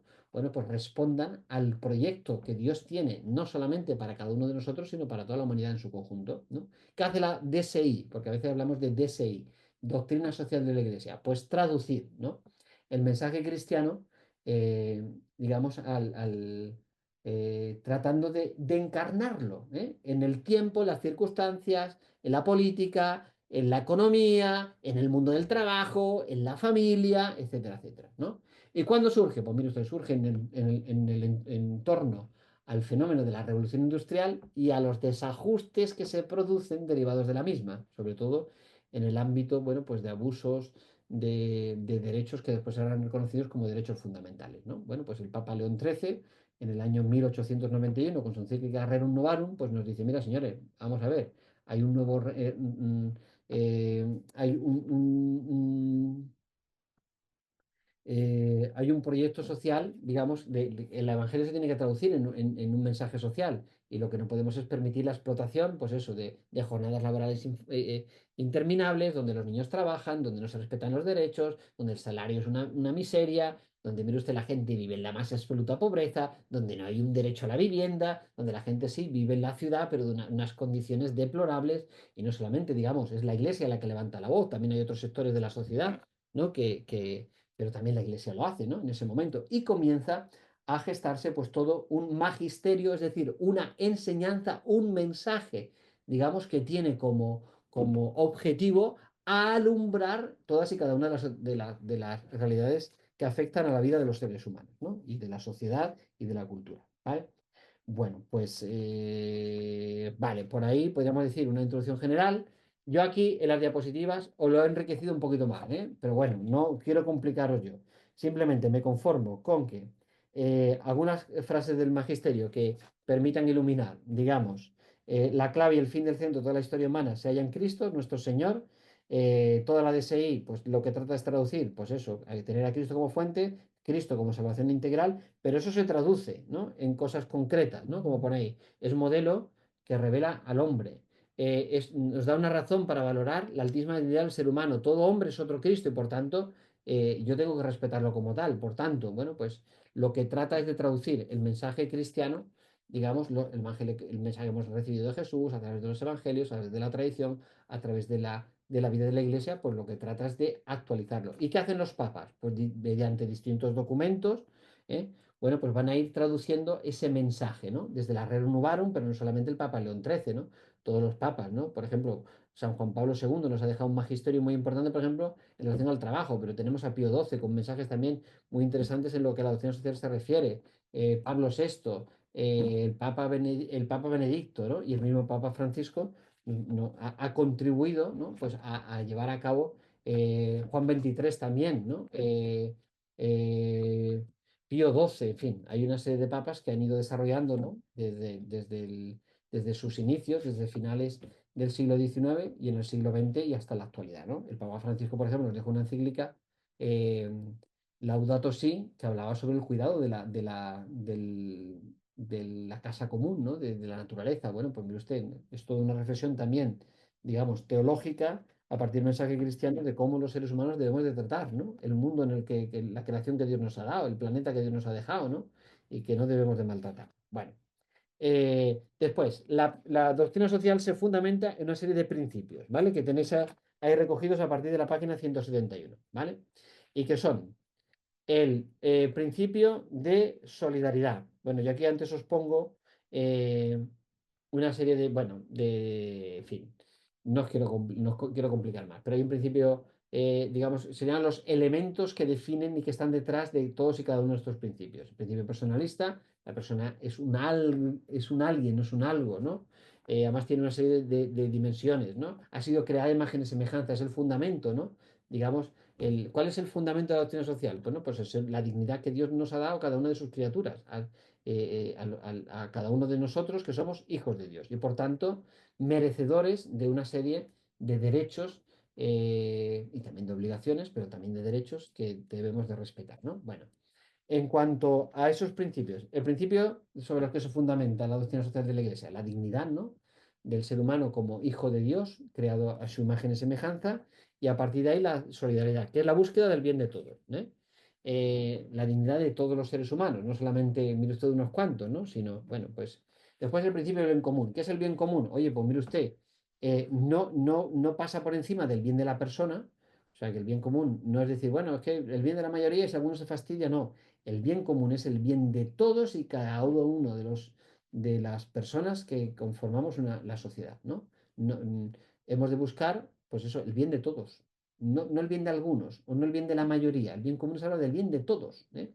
Es decir, no podemos dejar a nadie, eso lo ha dicho el Papa Francisco por activa y por pasiva, ¿no? Cuando nos hablabas de las periferias existenciales. O sea, no podemos dejar a nadie, fuera, de la dignidad que Dios le da. Nadie es nadie, ¿eh? Después, el principio de subsidiariedad es un principio muy importante en la doctrina social. ¿Qué significa? Lo que ha de hacer la entidad superior, perdón, inferior, no lo debe hacer la superior. Tú vas a tener una tutoría. La tutoría no la tienes que tener tú como tutora, no la tiene que tener el jefe de estudio ni el director. Porque mire usted, pues, si el director se dedica a hacer las tutorías de todo el colegio, pues ¿para qué queremos los tutores? No, pues, entonces no hace falta. Entonces, cada uno tiene que hacer su tarea, ¿no? Y yo como director, pues me toca acoger ya cuando ha pasado por donde esté. Si yo me dedico a hacer lo que tiene que hacer el resto de personas que estamos en el centro, pues mire usted, pues para eso mandamos todo el mundo al paro y yo me vuelvo loco. Es decir, no, pero usted, ¿qué pasa? Que es un principio clave, en la sociedad, porque sí, sobre todo esto se establece a nivel, digamos, de la funcionalidad de un Estado. Si un gobierno empieza a asumir competencias, ¿no? Desde una perspectiva totalitaria, ¿no? Lo quiere todo para sí y no permite, digamos, que cada uno aporte lo que tiene que aportar, eso es contrario a la voluntad de Dios, y contrario al mensaje cristiano, ¿eh?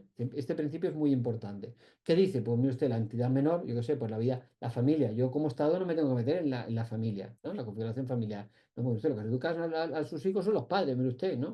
Y yo también como administración, que a veces la administración que nos cuenten a nosotros, se mete hasta lo que hacemos y dejamos de hacer, madre mía. Tenemos que tener todo registradísimo. Pues, oye, que hay una autonomía del profesor, ¿no? Y hay una autoridad que tengo y una confianza deposita en mí. Si usted, pues al final usted lo va a hacer todo, pues mire usted, ahí tiene usted a los padres, a los niños y al director. Y se lo come usted, ¿no? Bueno, pues es decir, el principio de subsidiariedad lo que nos habla de que, bueno, que cada uno tiene que aportar donde se encuentra, ¿no? Y respetar la función de las entidades menores, que la superior no las englobe y las anule, ¿no? Vale. El principio de asociación, bueno, es un principio de los derechos básicos, ¿no? Derecho a la asociación, las reuniones, etcétera, etcétera, tal, tal. La participación en la vida pública, en la vida social, es otro. El principio de justicia social, este es uno que cuesta un poquito. Es decir, cómo se traduce todo esto y se establece dentro de los distintos ordenamientos jurídicos. Vale, muy bien. Por ejemplo, sí, la Declaración Universal de los Derechos del Hombre, eso está fantástico, muy bien, ¿vale? La hace la ONU, pero eso se tiene que desplegar, ¿no? En cada uno de los ordenamientos jurídicos de cada uno de los estados, sobre todo a través de sus cartas magnas, de sus constituciones. Oye, todos estos principios están muy bien, pero si usted no los legisla, no los mete y no los revisa, pues mire usted como el que tiene un tío en Granada, que ni tiene tío ni tiene nada, ¿no? Digo, usted eso significa la traducción de que estos principios formen parte, ¿no? De todo el ordenamiento jurídico para que los puedan reclamar. Pero yo qué derecho voy a reclamar, ¿a quién se lo reclamo? A mi vecino de enfrente, pues mire usted, ¿no? Lo tengo, necesito engarzarlo, ¿no? Y ponerlo y establecerlo. Y el destino universal de los bienes dice, oye, sí, sí, sí, vale, cuidado, la acción social de la Iglesia no es contraria a la propiedad privada, ¿eh? Pero dice, oiga, cuidado, no es un bien absoluto, ¿eh? Pero porque mire usted, si usted tiene más de lo que necesita, le está quitando seguramente al que le hace falta, ¿no? Y si ahora mismo, pues mire usted, yo me hago poseedor de, yo qué sé, de un montón de bienes, impidiendo pues que otros puedan disponer de lo que necesitan para vivir, pues mire usted, tengo que recordar que Dios no solamente me ha dado a mí los bienes, y yo soy un administrador, que lo tengo que administrar con justicia, ¿no? Y Dios me lo ha dado, pues mire usted, igual que lo quiere para mí, para que viva pues con justicia y viva con dignidad, lo quiere también para mi hermano, ¿no? Y por eso, bueno, es un derecho que tenemos que garantizar, ¿no? Que todos puedan acceder. De hecho, en la teología ya del Antiguo Testamento, cuando el pueblo de Israel llega a la tierra, a cada uno se le da una parcela de terreno, ¿eh? Para que tenga, digamos, lo necesario para vivir de manera autónoma, sin depender del capricho del de al lado o de que, en fin, ¿eh? Solamente después, bueno, pues empieza los jaleos, ¿eh? Y bueno, empezamos, sí, pues eso, ya porque yo qué sé, tengo una mala cosecha y tengo que deshacerme de mis bienes, ¿vale? Tú durante un tiempo, sí, me permites trabajar en tus campos a cambio de que yo y mi familia pues tengamos el sustento y entendemos, así empezaría el trabajo asalariado, sí, pero claro, el año de gracia significaba que a los 50 años usted me devolvía mis tierras, pero eso después de una vez que yo me apropié de lo que era tuyo, después si acaso ya te lo devuelvo y nunca te lo devolví.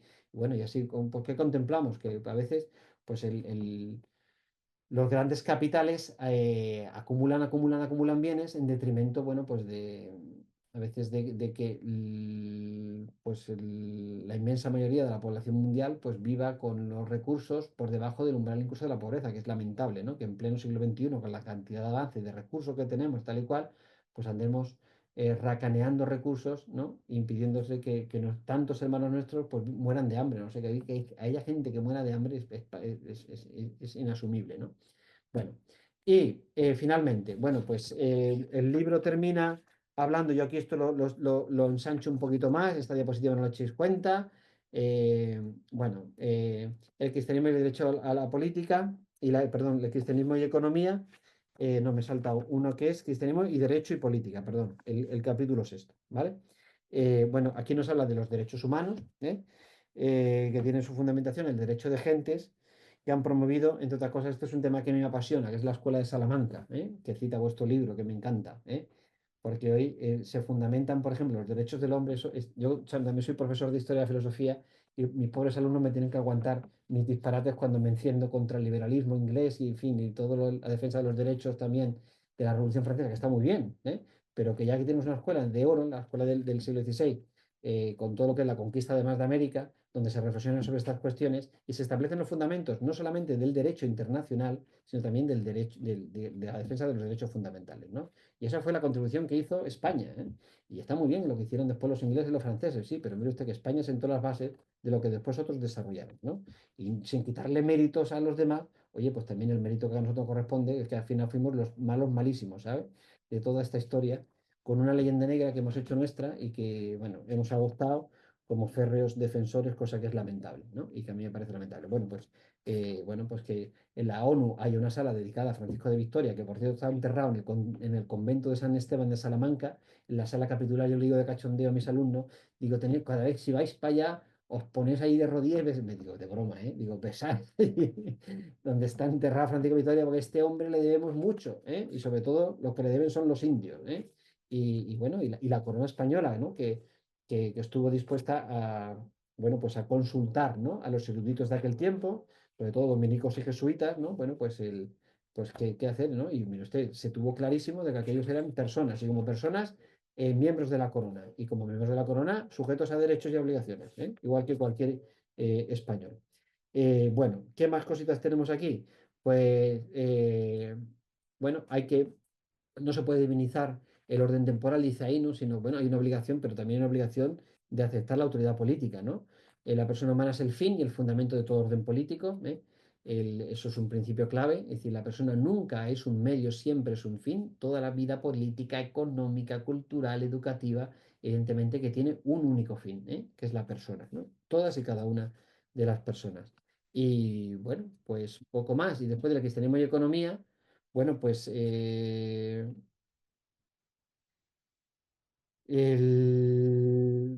Bueno, pues Dios le dio...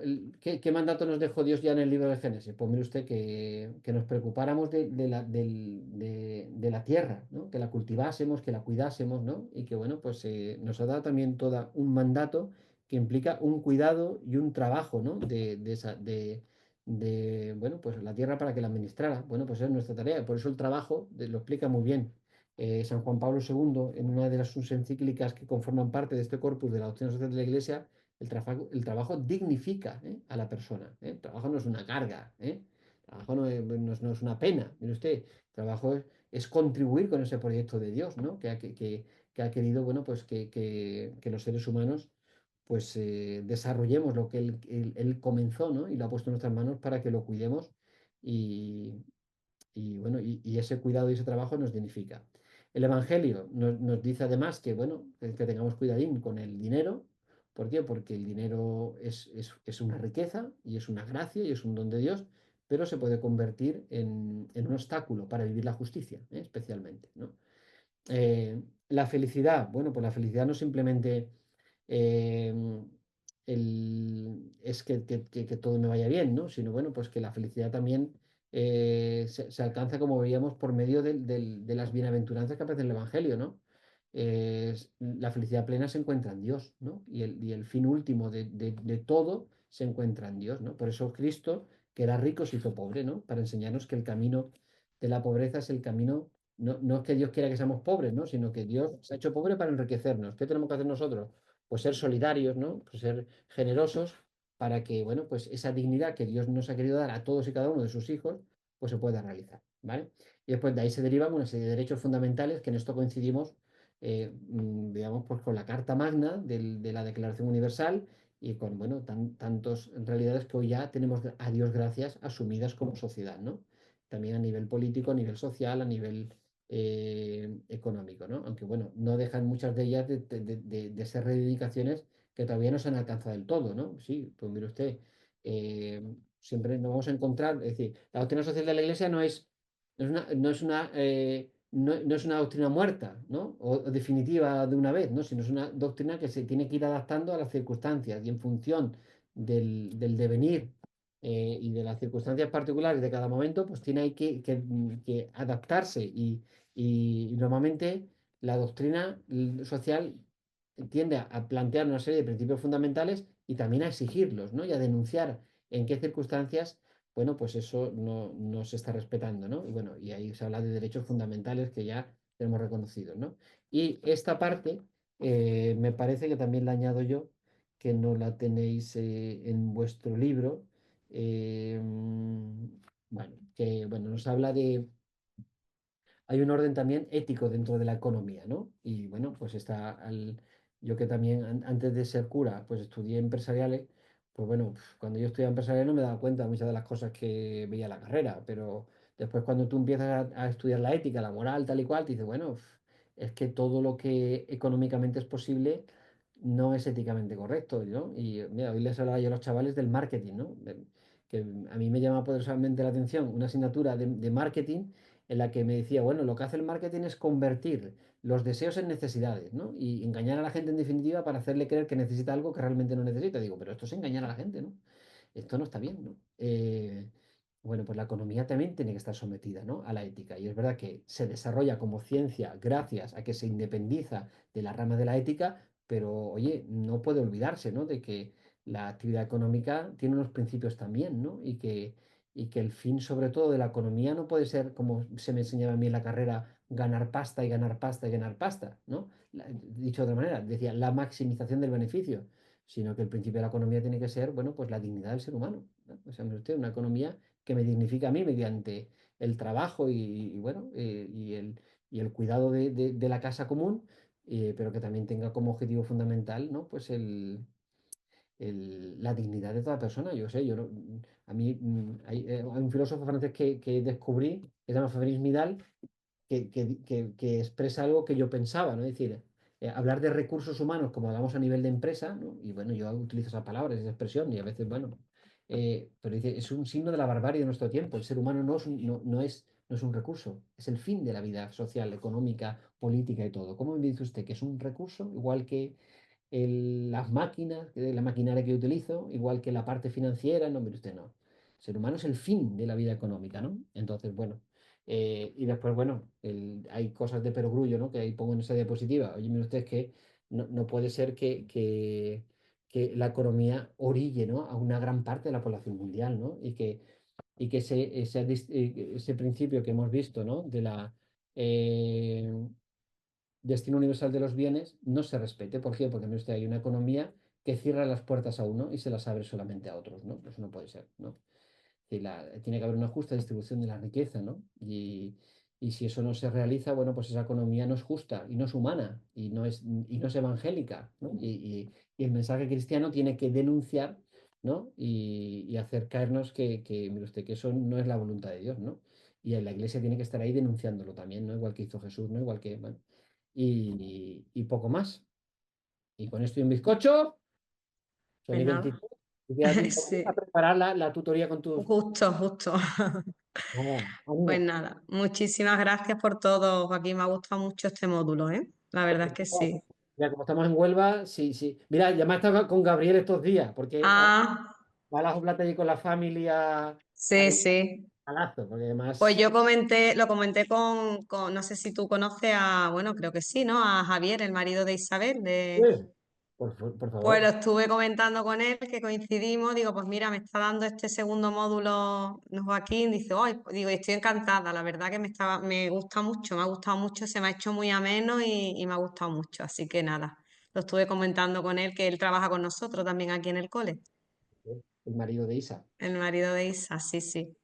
Y ya te digo, estuvimos hablando un poquito y se lo comenté. Digo, uy, Javier, estoy encantada con este módulo. Me ha gustado mucho, la verdad. Se me ha hecho Bueno, muy, muy ameno de trabajar, la verdad. El trabajo ha sido muy práctico, también los trabajos han sido prácticos y creo que son esos, son más útiles, ¿no? Aunque la teoría hay que saberla, pero bueno, siempre se hace más ameno el trabajar así.